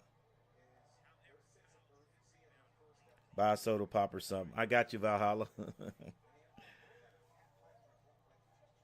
Oh, nice defense by Van Allen Lubin. Here's Trimble. Trimble slows up at the three-point line. Gets it over to R.J. Davis. R.J. Davis trying to get to the basket. It's blocked, but he is fouled on the way. Takes a little break on the ground. This team is addicted to sloppiness and stupidity like it's a drug. Garrett, I mean, we can't hold a lead for that word that Coach Gary doesn't say. His team makes me so mad. And every mistake turns into points. Yeah, that's what I was saying. Every time. No, any team we play, whenever we are sloppy, we turn the ball over. The other team somehow figures out a way to score off of it. They get points. Sean Crowley, they are dribbling like it's a contest. And R.J. Davis misses a free throw. I'm going to say another free throw because I've never seen him miss this many this year.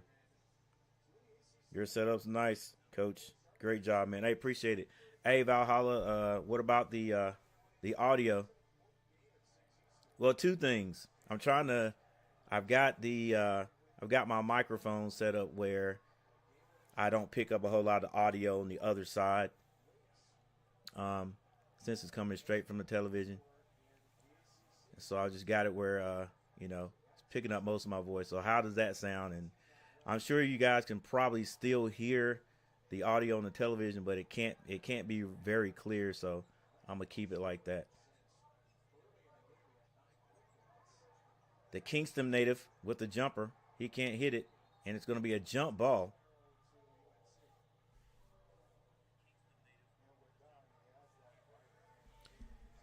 Yeah, Valhalla. This I've had this set up before. Then I went away from it for almost a year. Thought I'd bring it back. Audio's improved 100% the last week. I can't hear TV at all. All right, cool. I think I'm gonna get some crowd background noise and play it. Lubin down low. Lubin going strong, baby. Why would you even think about coming back out? Go up on that guy. I know it's a little bit different than being me watching us watching and then looking at these guys. You're on the floor going against a seven footer. It's a little bit different. But as a coach, I'm telling you, go for it. If he blocks it and you're going aggressively, I can't get mad at that. But I think if you go aggressively, uh, if you go aggressively, I think he's going to foul you. Ooh, oh my goodness. Carolina threw the ball in an inbounds play. Cadeau attacked the basket and threw an alley-oop to no one. He thought Armando Baycott was still playing. Threw it to no one, and Pitt stole that one and just took off to the other end. And I don't know who slammed that. It might have been Austin, but they're going to show it again right here. He tried to throw that to Powell, but Powell wasn't there. And Austin running with his guard to the other end and just slammed it through. You know that arena right there at Pitt looks similar to Cameron Indoor. The way they got the little overhang there. Get out of the corner.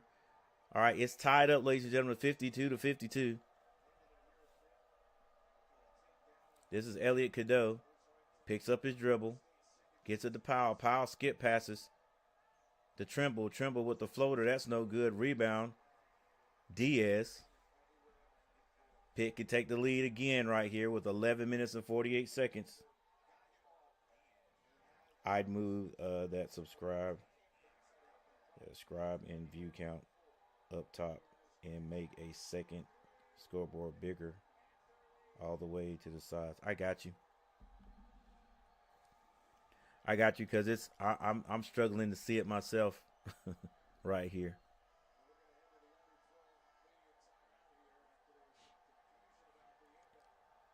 All right, Pitt back in the lead again, this time by 3.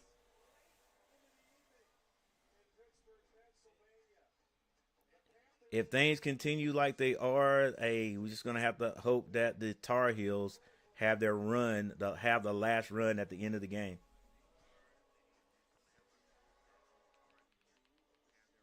But like we just said, and it shows it shows itself again. Anytime the Tar Heels get sloppy, anytime they make a turnover, the other team goes down and gets points off of it. And anytime we've seen Pitt get points off of a turnover, that cranks up their momentum for some reason.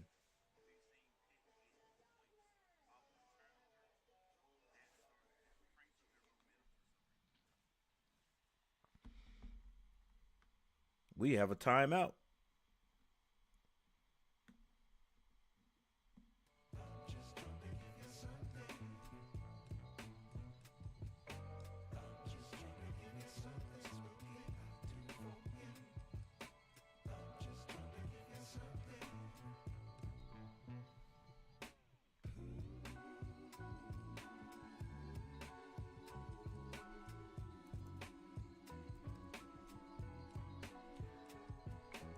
The Pitt Panthers are 1 seat under the Tar Heels. So I am what am I doing? I am pretty sure if the Tar Heels lose this game, our chance of making it into the NCAA tournament is that's probably going to be kind of hard fetch to get it. That's going to be a big ask for the Tar Heels to get into it. Like, we're not beating the teams that we should beat. You know, not beating the teams we should beat. So that's just going to make it hard. And if we're struggling against this team, and I'm not knocking Pitt, but you go by the records or whatever, then, you know, Carolina, you're above Pitt, and I'm talking a decent amount. Pitt is 4-4 in the conference. Carolina is 6-3. You know what I'm saying? So you should beat this team. And so if we don't beat this team, like honestly, I know all the record goes out of the window when you play your rival. I know that, but I mean, Duke is not number one for nothing. Like that. If we come out and make mistakes like this, Duke is just like this team. We're going to take advantage of every last one of them. And the extra hype in Cameron Indoor, and you know every one of those players can't wait to get North Carolina this year. Like, it's probably going to be highlight city in there. With Flagg, Knipple, James, everybody coming off the bench. Come on now. Coach won't play Withers. All right, but still time. Still 11 minutes and 27 seconds on the clock. It's going to be 83-76. 83-76, Carolina. R.J. Davis. Powell fakes it, gets it right back to R.J. Davis. Seth Trimble with the pull-up. Ties this. No.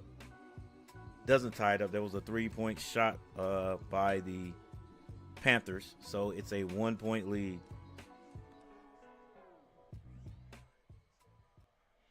All right, this is Lowe with the ball. He gives it up. They give it right back to him. He's the guy that's scoring all the points. He drives to his right, and he's going to draw a foul. Gets all the way down to Lubin. Lubin has the foul to keep him from scoring. 10 minutes and 42 seconds left on the clock.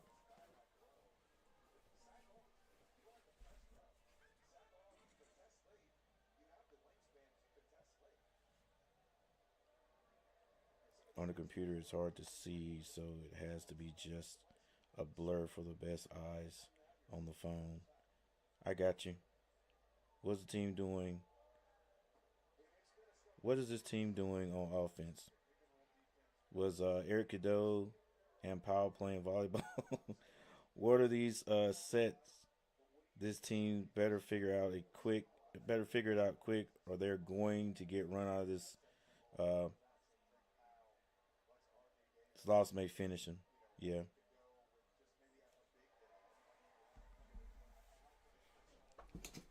I got the lane part again. I got you on that one. I understand that.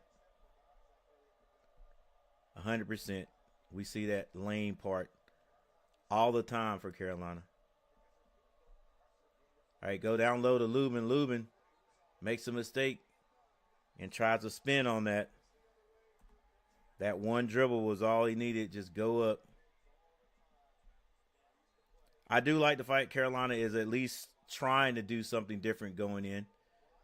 But yeah. But like the commentator says, why bring it down? Just go.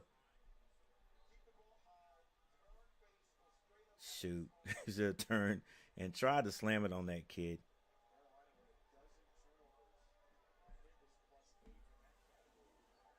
All right, this Corin picks up his dribble. It's deflected. He gets it right back. Deflected again. Now this is going to be a turnover by Pitt. Elliot Cadeau gets it to Ian. Ian gives it back to Cadeau for three.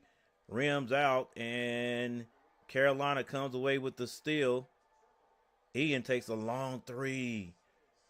They're doing what the Hornets do. Just shooting threes, baby. Attack. We just need the points. But I get it. Low, skip pass. This is done with the jumper. No good. Thought he got fouled. Carolina with the rebound. 54-57. Carolina needs points. Doesn't have to be three. They just need points. Ian, swinging it up top. It looks like it's a matchup zone. Davis hits a finger roll and almost turns a somersault. And Lowe, all the way to the other end, misses it. Trimble bounce passes that to RJ. Wide open for 3. He takes it and splashes it. Let's go. Finally, some fortune for the boys in blue. For the good boys. For the good guys. No foul was called after RJ Davis hit that finger roll and was basically undercut. Let's see, was it his own man? Okay, it was friendly fire.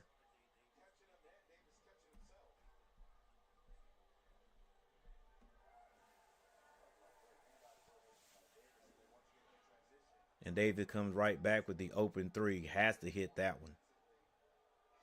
All right, 57-59. The Tar Heels take the lead back. Lubin comes out. And Claude will come in for him. This is Lowe with the ball. Corin finds Leggett. Leggett's going to be fouled by Trimble. 8:40 on the clock. Carolina back in the lead.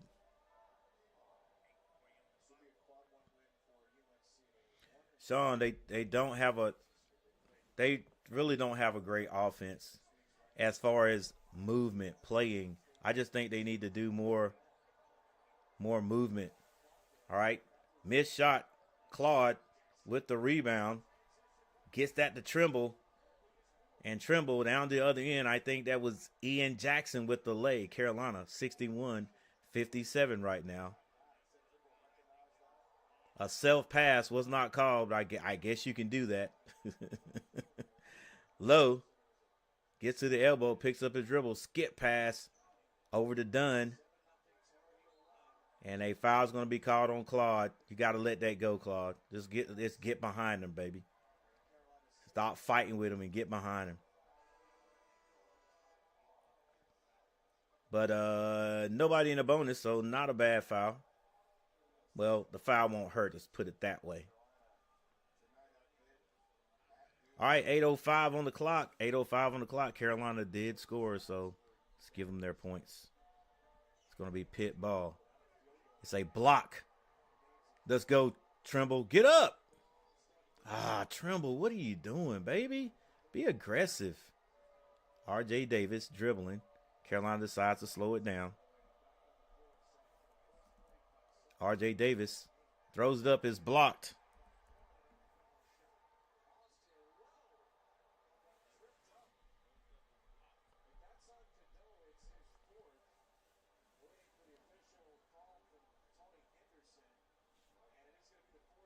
And Elliot Cadeau with 4 fouls.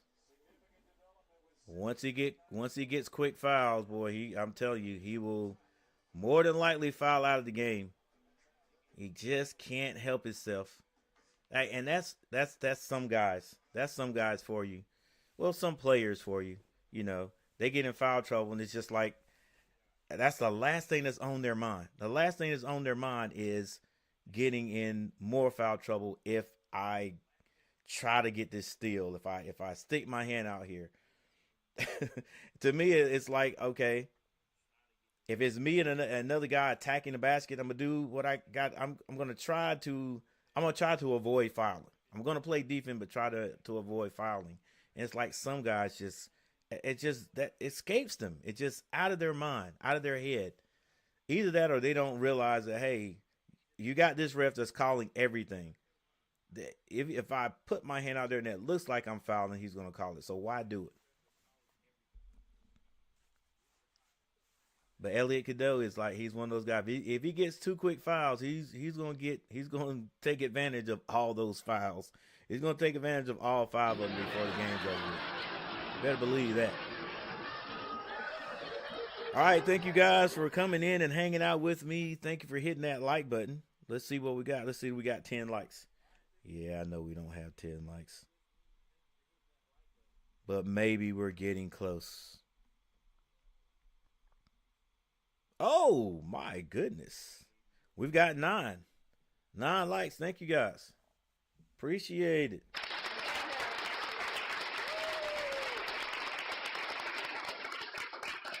All right, one more like. One more like. We will have met our quota for today. Once again, bad shot leads to bad foul, and all these fouls going to lose us the game. Pitt in the bonus and good at the line. Yeah, that yeah, it wasn't the greatest shot. Wasn't the greatest shot at all there by RJ. I've been saying for 4 years, and I'm gonna keep saying it. Why does nobody have a short game? I know RJ has one. He can shoot that little short jumper, but decides not to a lot. Like blow past that guy and pull up. Get he if he's on your hip, pull up. He's gonna take the extra step, or 9 times out of 10 he'll foul you reaching to try to strip that ball as you go up.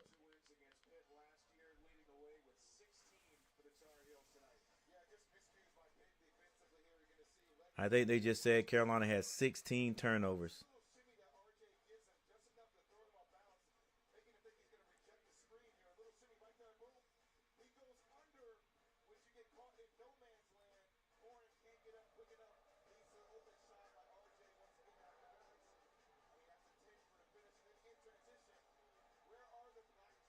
Surprised they didn't call an offensive foul on Trimble.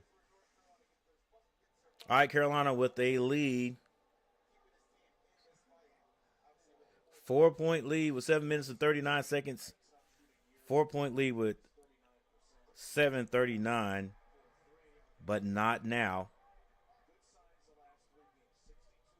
A foul on the play before we went to timeout, and that is going to put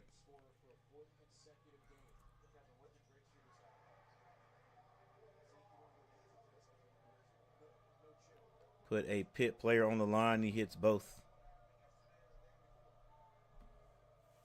Ian Jackson not able to score like he has been. He's going through a scoring drought.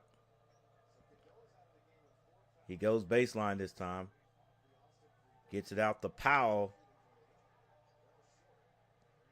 That ball didn't come out of Powell's hand smooth that time. All right, Dunn brings it across the timeline. Slows everything down.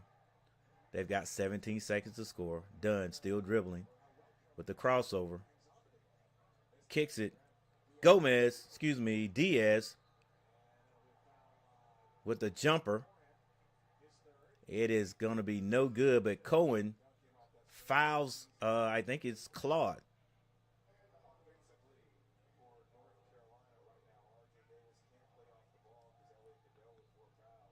Pitt is in the bonus. Carolina not quite there yet.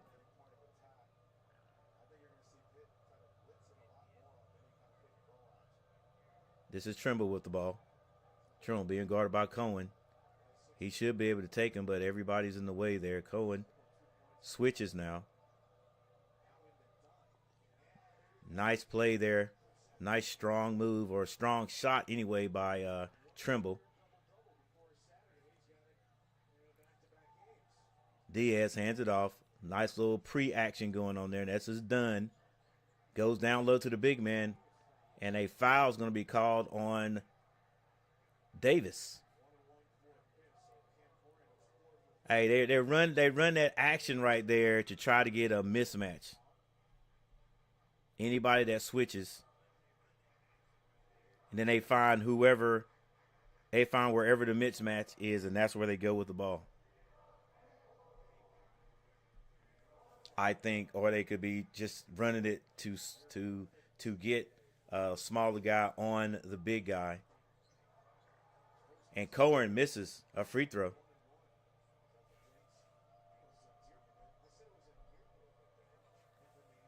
All right, Lubin doing something I don't like to see him do, and that's dribble the ball. Now he hands it off to R.J. Davis. R.J. Davis being guarded by Cohen. Ian Jackson. Why are they scared to take Cohen? They get a guy their size, I guess, a matchup.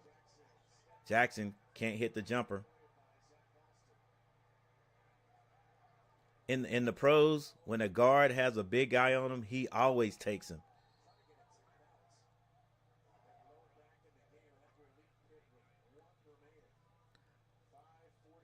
All right, I think that's a timeout. And if I'm not mistaken, I think they said Pitt only has one more timeout. Yeah, one more timeout. Carolina with two. 5 minutes and 42 seconds on the clock. Carolina with a 4-point lead.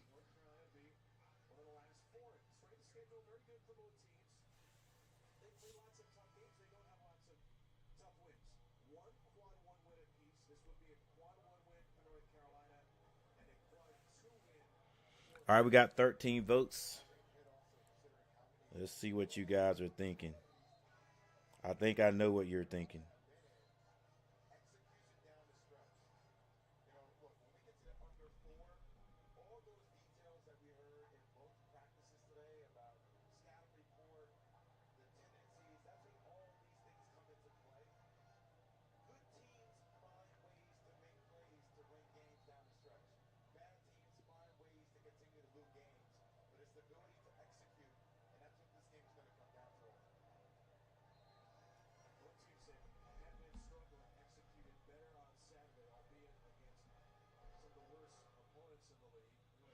All right, 85% still say North Carolina. It remains to be seen. All right, it's going to be Leggett with the ball for Pitt. He's being guarded by Powell. Powell picks up a foul. And Pitt in the bonus. Is this going to be the second time Carolina has given them,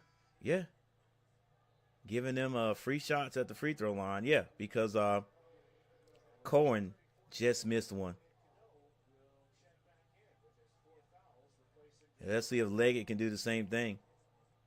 59-63.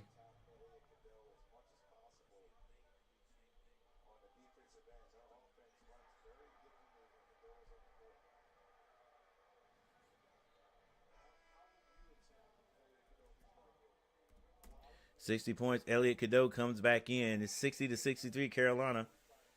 Still in the lead, but Pitt able to score while the clock is not rolling.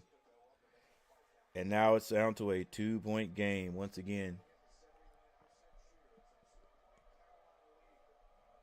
All right, let's leave it on this screen for a little bit. All right, Elliot Cadeau gets it to Lubin. Lubin up top. Hands that to R.J. Davis. R.J. Davis with the crossover.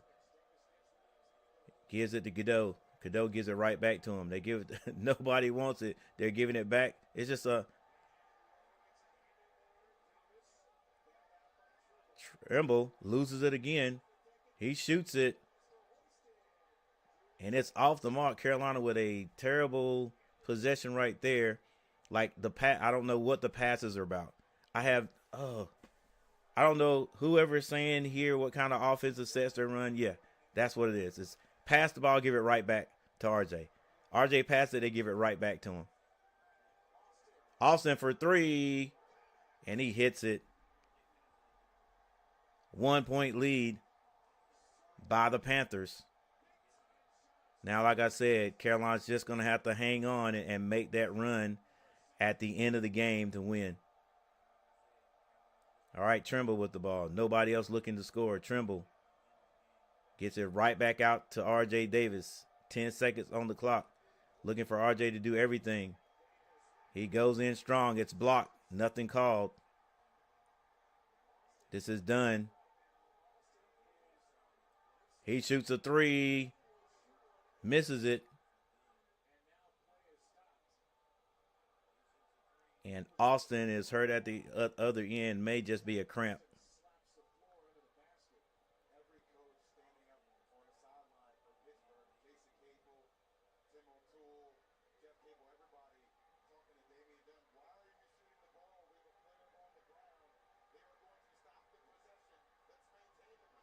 Right. You got to be smart, huh?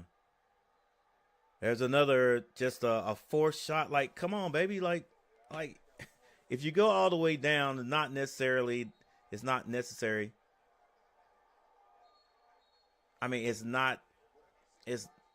you may not get a call. Hey guys, I I don't know, guys. Maybe you can't do a pull up where he is.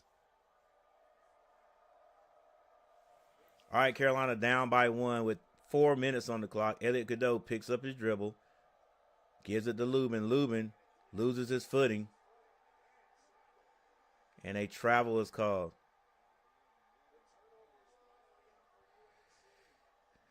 Carolina with at least 15 turnovers.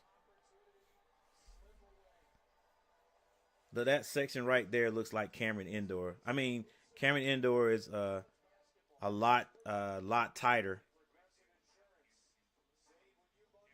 All right, we've got 9 likes. 9 likes. Looking for one more. 9 likes. Looking for one more like. If we get 10 likes, Carolina will win this game. 10 likes, Carolina will win this game. Let's see what the score is. Is this the actual score? Yep, 63-61. All right. I may be a little bit off. It's been hard to come by points for both squads. Gave Carolina 83. So if they were to get that, they definitely win.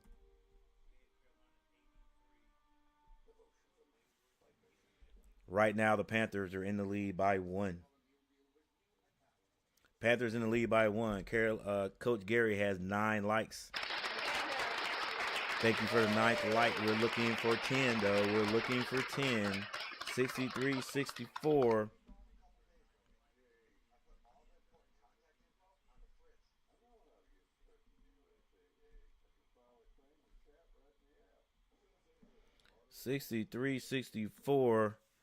Leading scorers for the Tar Heels: Seth Trimble with 10, R.J. Davis with 16.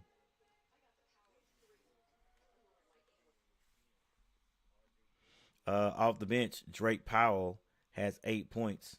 Withers only has 5. He played that short stretch and has not been on the court since.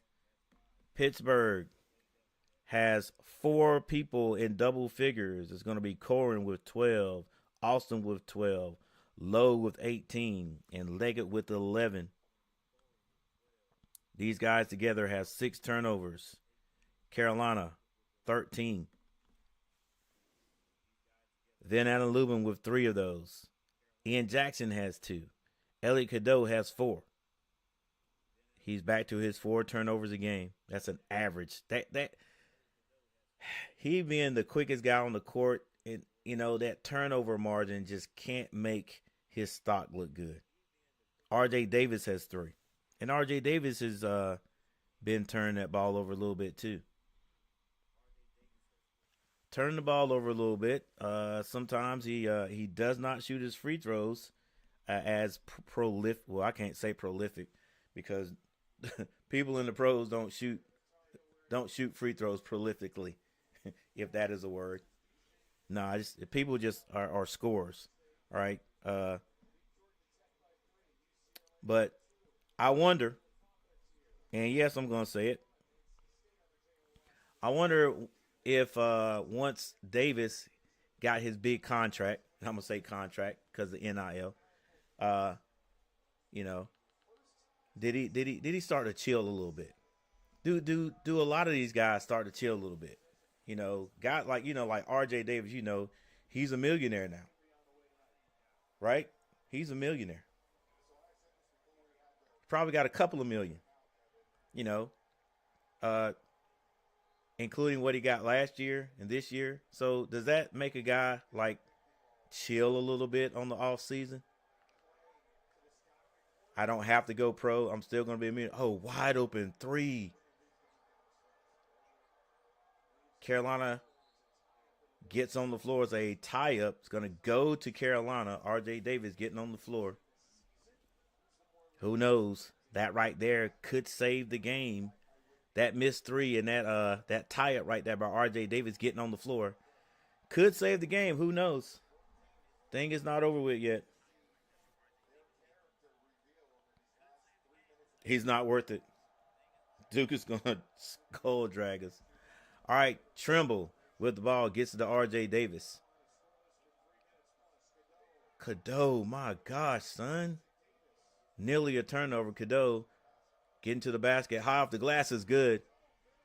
And if he could do that, which he can do, and not turn the ball over, he'd be nice. All right.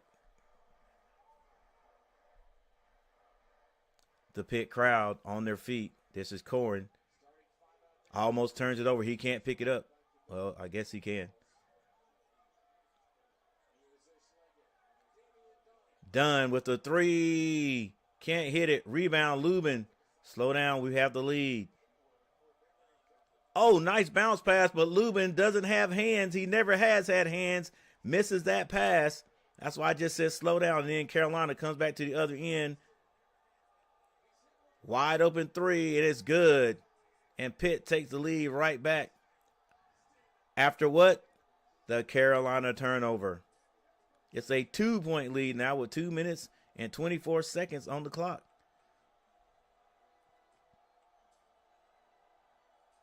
I mean, I can't give that, I can't put that all on Trimble. R.J. Davis and Trimble trying to do it themselves. They get it to Lubin. Lubin misses the bunny shot. 2 minutes on the clock. 65-67. Pitt with a chance to, the way this game's going, ice it right here. Carolina can't afford to give them a three. 5 points might be too insurmountable to overcome. This is Lowe with the ball. He gets it to Dunn. Dunn gives it right back to Lowe. He shoots a three. It rims out. Lubin with the rebound. Elliot Cadeau gets rid of it quickly. It's blocked. Great defense by the Pitt Panthers. Now a minute and 22 seconds on the clock. Pitt can feel it. You got to believe they're going to score right here. Coach Capel doesn't call the timeout. He says, play through it. Go ahead and run the time off. We got a 2-point lead, 65-67. Lubin leaves his man again. And there it is, guys. That might be the icing on the cake. 69-65. And Coach Davis calls a timeout. Carolina with a couple of chances to score down there and couldn't. With as many turnovers as the Tar Heels have. Wow. That could have been 2. We could have went up by 4 right there, right? Yeah, just go close out, baby. You're not going to block the 3. Just go close out. You made him move. Close out. Keep your hands up. Ian Jackson. Where's the pull-up? Nobody has that shot. You're going wide open. You got the guy backing up. How about a jump stop, pull-up, and hit the little short jumper? We got to go all the way to the basket? Nobody has that.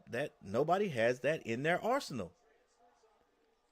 Or if they do, I've seen R.J. Davis do it, but he doesn't do it often. Like, what's wrong with the pull-up? It's still 2 points.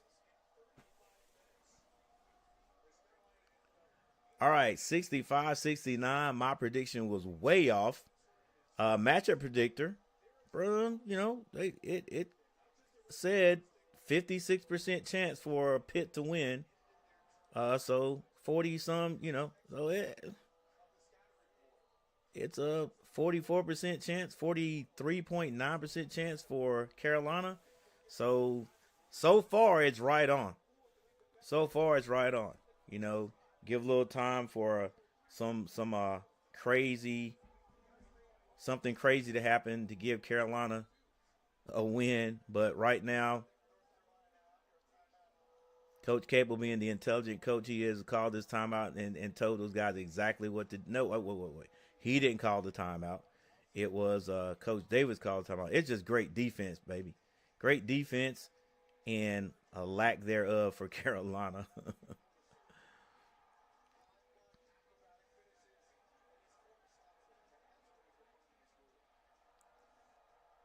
All right, Carolina has a chance. They got to score quickly. 52 seconds. R.J. Davis turns down the 3.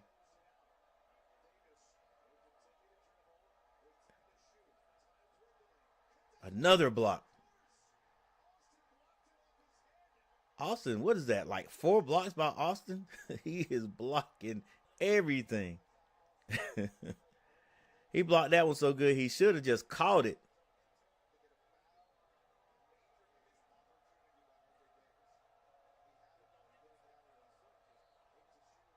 Oh, a foul. But Carolina's still not in the bonus.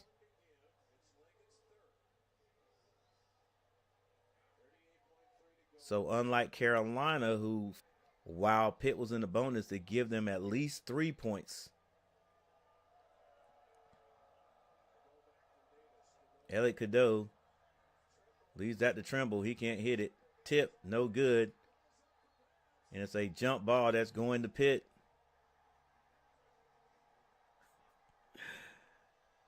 Fellas, I hate it, but just not our year.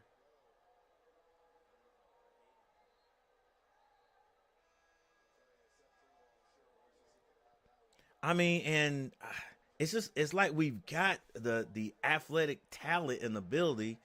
We're just not fundamentally sound. The turnovers, the sloppiness, which we see every game. It's just.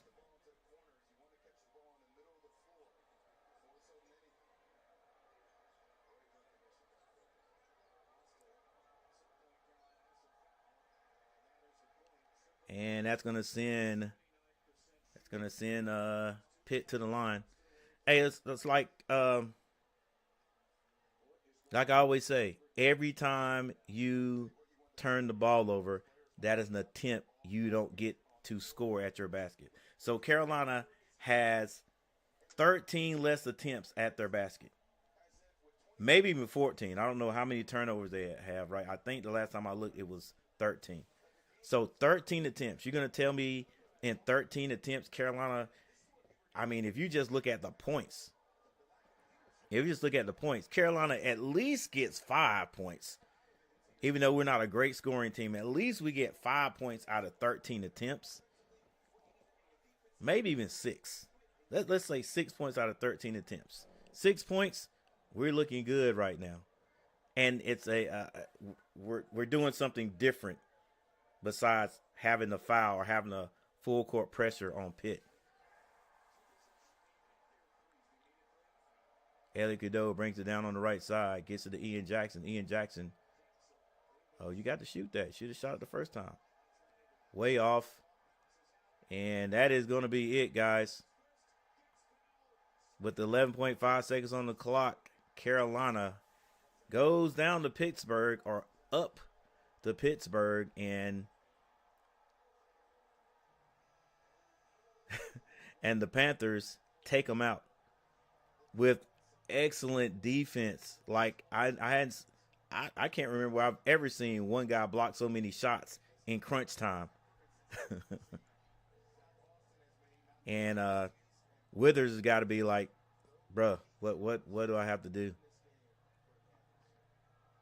What do I have to do? I'm the oldest guy on the team, and I come out and start, and I come out early and hit 5 points, and I don't play anymore.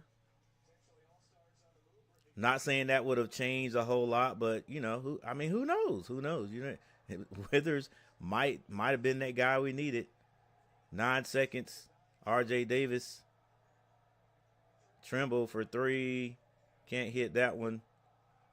And that is it. Carolina loses to Pitt 65-73 with a back and forth game for a while, but at the end there, where we stated that Carolina would have to have their final run, they could not get it. Only produced 65 points. And a lot of that was due to the outstanding defense of that guy right there, Austin, just shutting everything down. I'm talking not just under the basket, but because he's a forward outside at 3-point line. And since Carolina's offense is like one-dimensional, it's It's gonna be kind of hard to score, baby. If everybody on the outside, if everybody on the perimeter is not hitting shots, and you've got a tremendous defense that can hang with R.J. Davis, and your offense is just Davis come down, dribble, dribble, pass it, and you pass it right back to him. How many times did you guys see that? How many times you guys see that? I think it was either Garrett or Sean that spoke about the offense that we've got.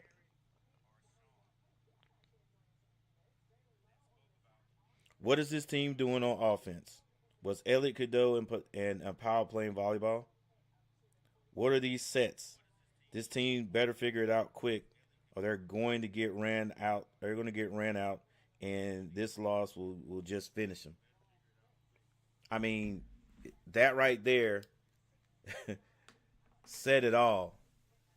I've been saying it the whole year. Like there's no movement in the offense. It's too predictable. It's like just give the ball to RJ or give the ball to Elliot Cadeau. And I don't know if I don't know if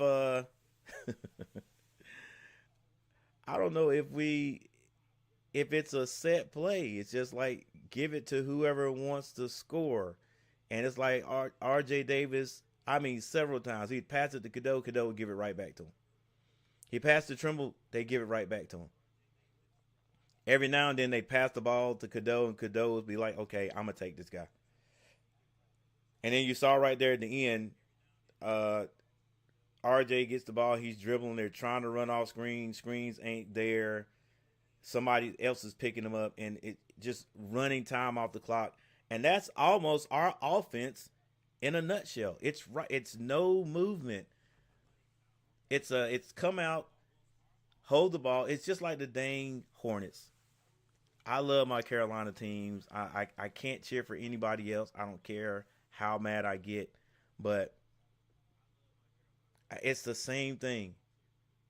The Hornets, they do the same thing. They get the ball to Miles or LaMelo, and they hold the dang ball. They dribble, dribble, dribble until it's like 10 seconds on the clock. Then they bring a big guy out to run the screen and roll. They never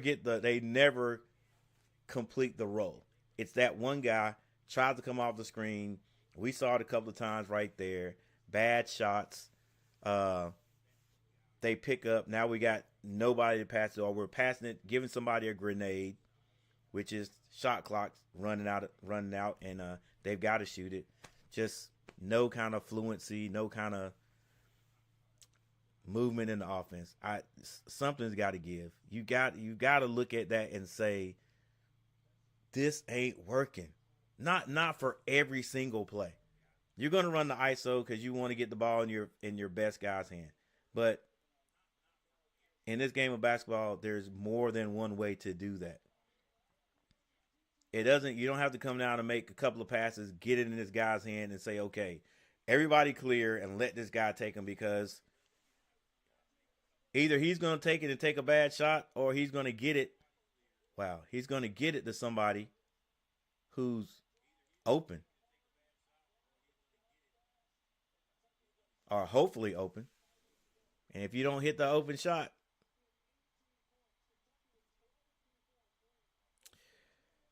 it's just disappointing, guys. It's disappointing. All right, let's see what you guys are saying in the chat before you get out of here. Hey, before you guys leave, I appreciate it. I think it was a pretty successful stream tonight, even though the Tar Heels lost.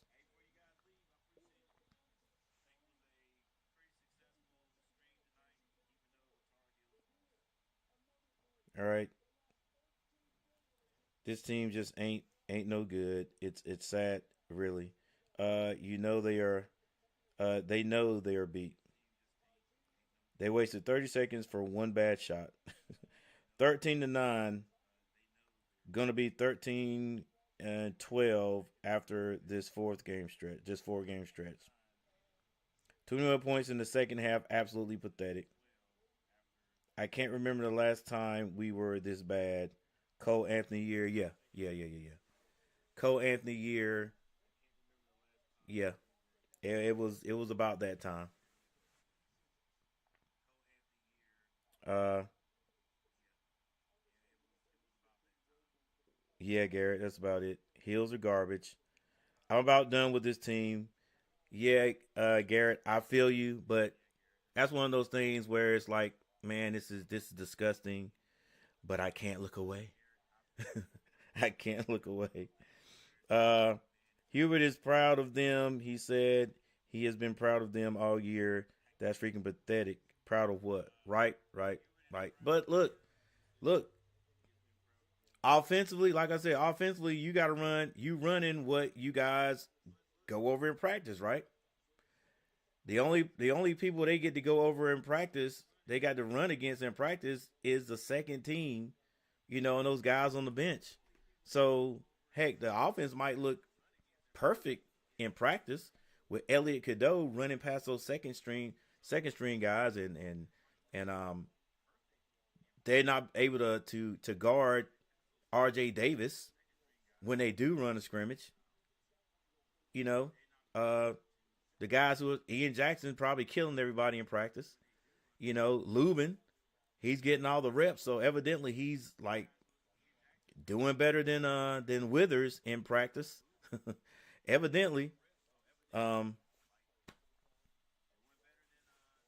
even though Withers is more like a forward, but yeah, but then they bring it out here and it's not working all the time. So I love Hubert, but dang, at some point you got to see what's going on. Just like Coach Lee for my Hornets, same thing. Come on, guys. It, isn't that the definition of insanity? Continue to do the same thing, expecting a different outcome. How many times we're going to play a good defensive team with the same pick and roll offense or screen and roll offense, and have R.J. Davis running around trying to score by himself? We don't have a big guy in the paint now that can just throw the ball down to and he go to work. Even though they're trying to, I give it to Carolina, trying to get it to Lubin down there. Lubin is he's just no Armando Baycott. Neither is Washington. We were without Washington today. Did that make a big difference? I, who knows? Who knows?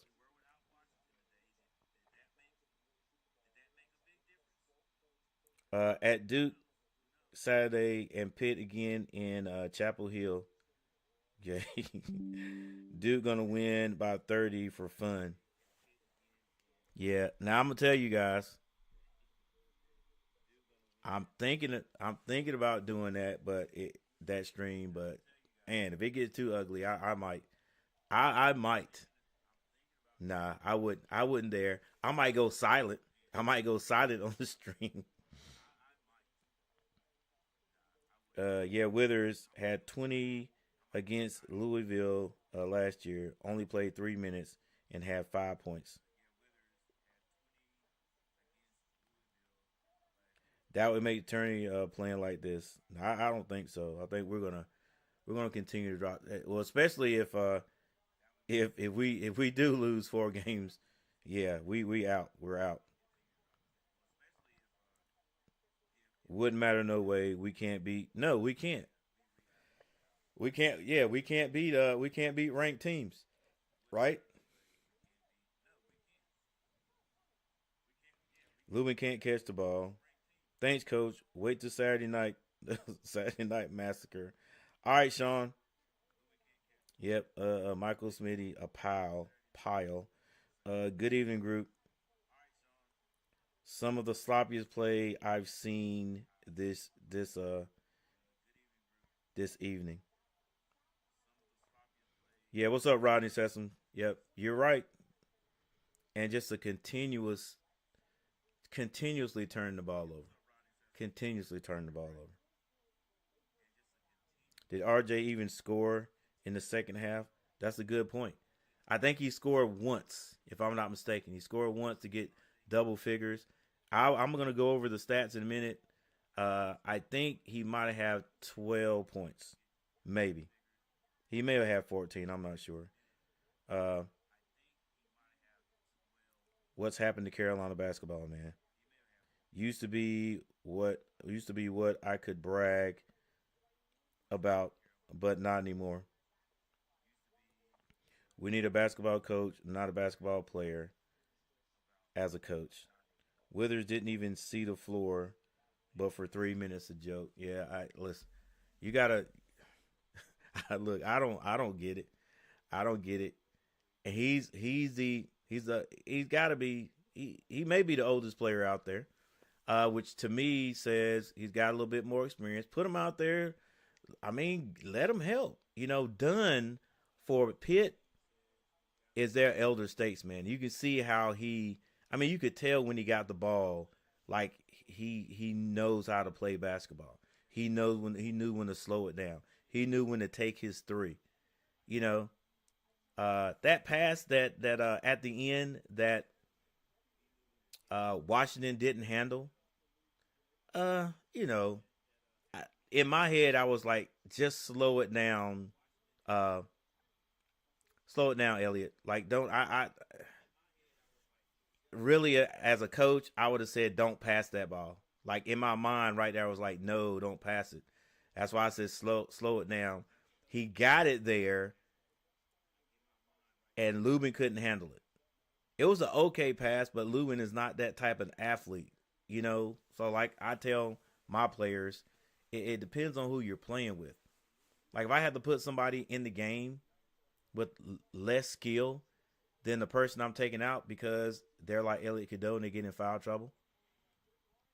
Well, when I put that person in, you can't give the ball to that person and then leave and expect them to be as good as the person we took out. I mean, we hope we could do that, but not with my teams. Not at my age. I ain't got a bunch of college players. I ain't got a bunch of professional players. So I take one person out. The person I put in there is you're not starting for a reason, you know. And that's the part of teaching basketball that I love and hate at the same time. I hate it when it's happening because it's like I tell them all the time, like, look, I know this is our offense to swing the ball over there and then switch positions or whatever, but you can't do that with this person. You can't throw a pass like that to her or him and expect them to be able to handle it, and then get mad that they can't handle it. Like they can't handle it, so you gotta treat them with kid gloves. Like we can still run the offense, pass the ball over there, and get it right back, just like Carolina was doing. R.J. Davis passed the ball to Cadeau. Cadeau throws it right back to him. That's the offense. 4 passes. 1, 2, 3, 4. And then R.J. try to get open and hit a shot. So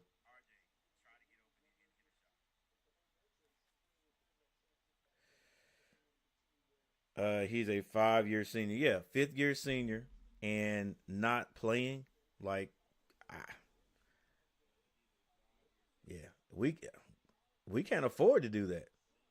We can't afford to do that. But I guess that's the only thing I've had against Coach Davis, and I see it. I don't know if anybody else sees it, but from day one, it's like I've seen him have a little talent on the bench, and it's like it's just something we don't know because we're not at practice, but it's just you can tell like okay, he doesn't want to play this guy. He's not playing this guy, and this guy is decent. You think he could help, but we ain't playing him. You know, like Dontrez Styles. Styles. He tried to put Styles in it, but I don't know. I don't know if he. I don't think he really likes Styles' game. And well, you know what Styles is doing now. He was over at State showing off.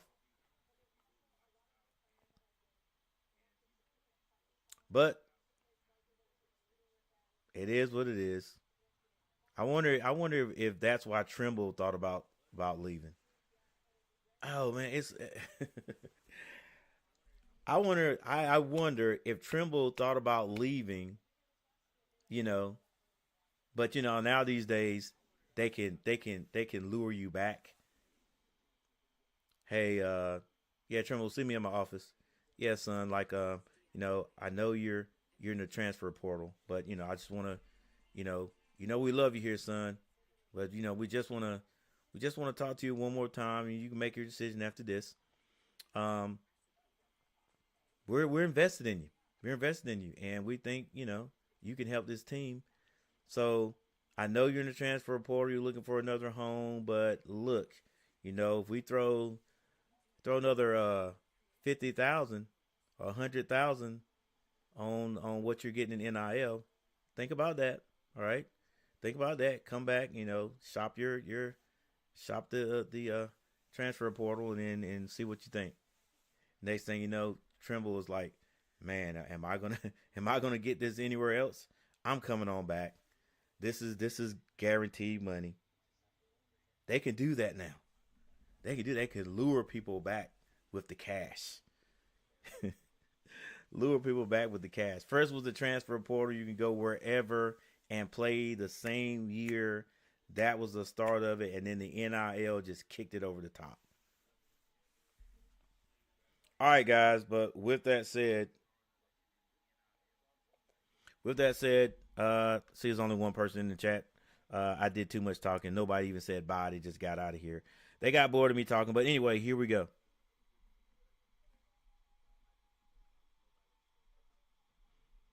All right, we're going to go over these stats because they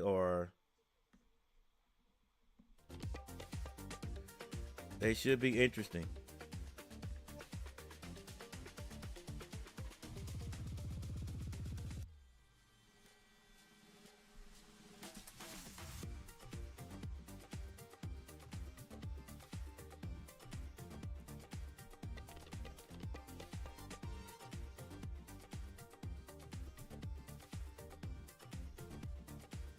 All right, the score ended up being 65-73. Pitt, they were too much for the Tar Heels there at the end of the game.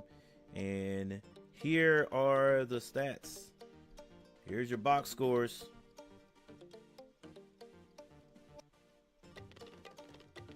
All right, for North Carolina, let's make sure you guys can see all of this. All right, for North Carolina, Van Lubin, 6 points. He had 7 rebounds, 4 turnovers. Ian Jackson, only 9 points.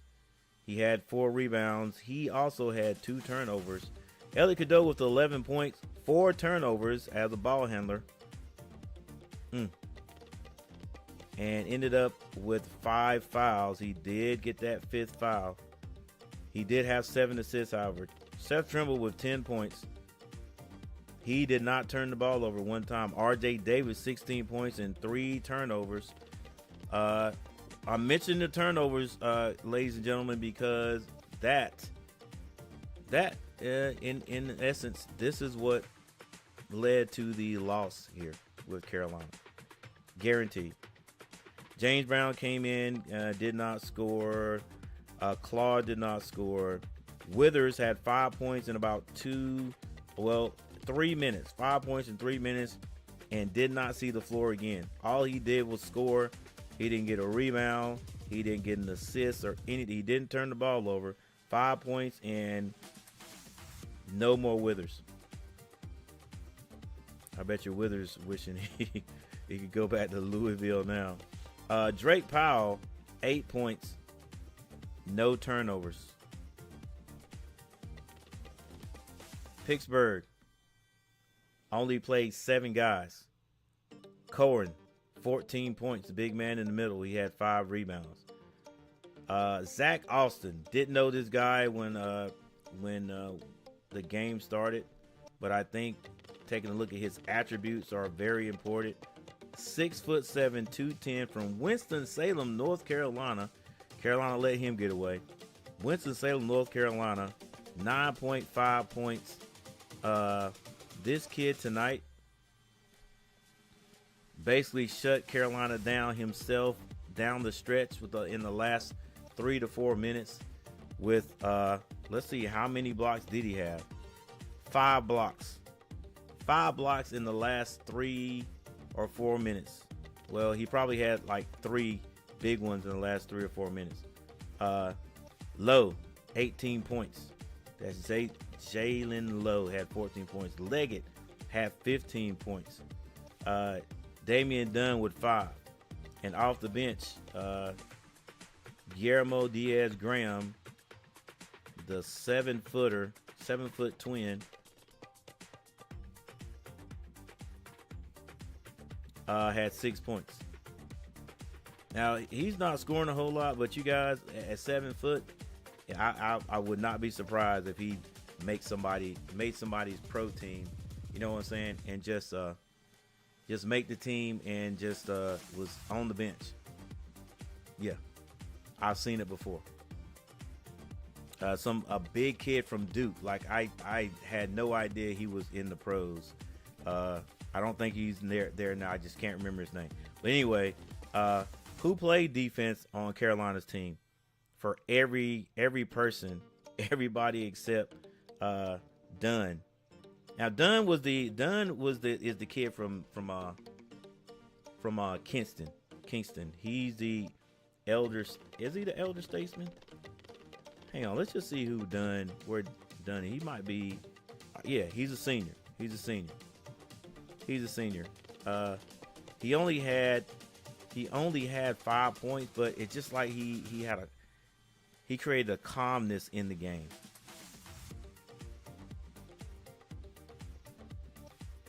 Yeah, look at that.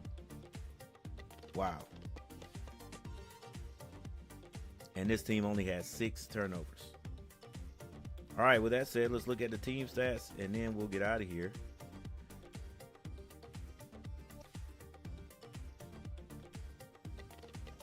All right. Carolina ended up shooting 44% from the floor. Pitt, 43.6. Carolina, 7 of 24 from behind the arc for 29%, and Pitt ended up with 34.6%. They were 9 of 26. Free throw shooting, Carolina dropped all the way down to 66, but it was 6 of 9. Pittsburgh, 16 of 20. And they shot 80%. Rebounding, Carolina did out-rebound Pittsburgh 38-28. Assists, Carolina had 15-12. Steals, Carolina had 3. Pitt had 8. Blocks, Carolina 2. Pitt 9. Great defense. Turnovers, Carolina had 14. And that right there, ladies and gentlemen, was the biggest reason why. That is the most outstanding reason why Carolina lost the game.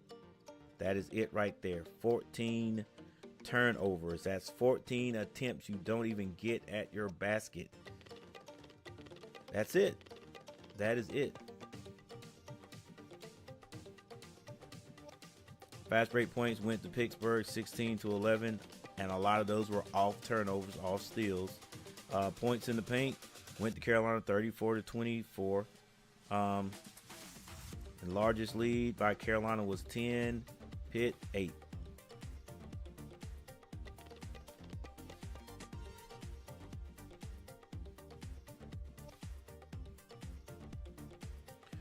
All right, North Carolina family, thank you guys for hanging out with me. Thank you for voting. Now 14 votes. I think most of the votes were still that Carolina would pull this out. I still thought they would pull it out too, but it wasn't to be. It was not to be, but I do thank you guys for hanging out with me. Garrett, Rodney, Michael Smitty. Big shout goes out to the one and only Valhalla with the $10 super chat. Valhalla with the $10 super chat.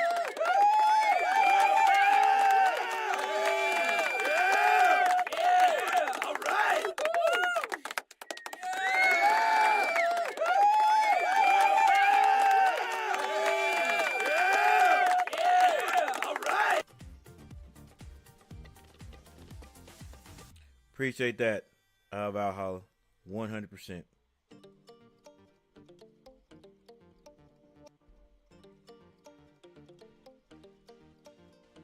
Oh yeah, thank you everybody. Tar Heel K, Garrett, Sean Crawley,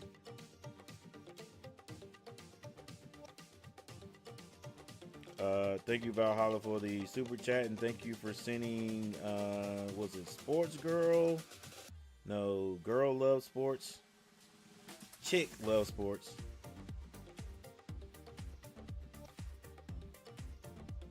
Chick Loves Sports. Thank you for stopping by, hanging out with me. You are welcome at any time. All right, so yeah, guys, I'm getting ready to get out of here. See you guys this Saturday. Duke and Carolina. Gotta watch that. Gotta stream that. Duke and Carolina. Best rival in college sports. Not just college basketball, but college sports, period. So once again, this has been Coach Gary. I'll see you guys next time. And I'll probably do it. Well, I'll see you guys next time. All right. Peace.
Thank you.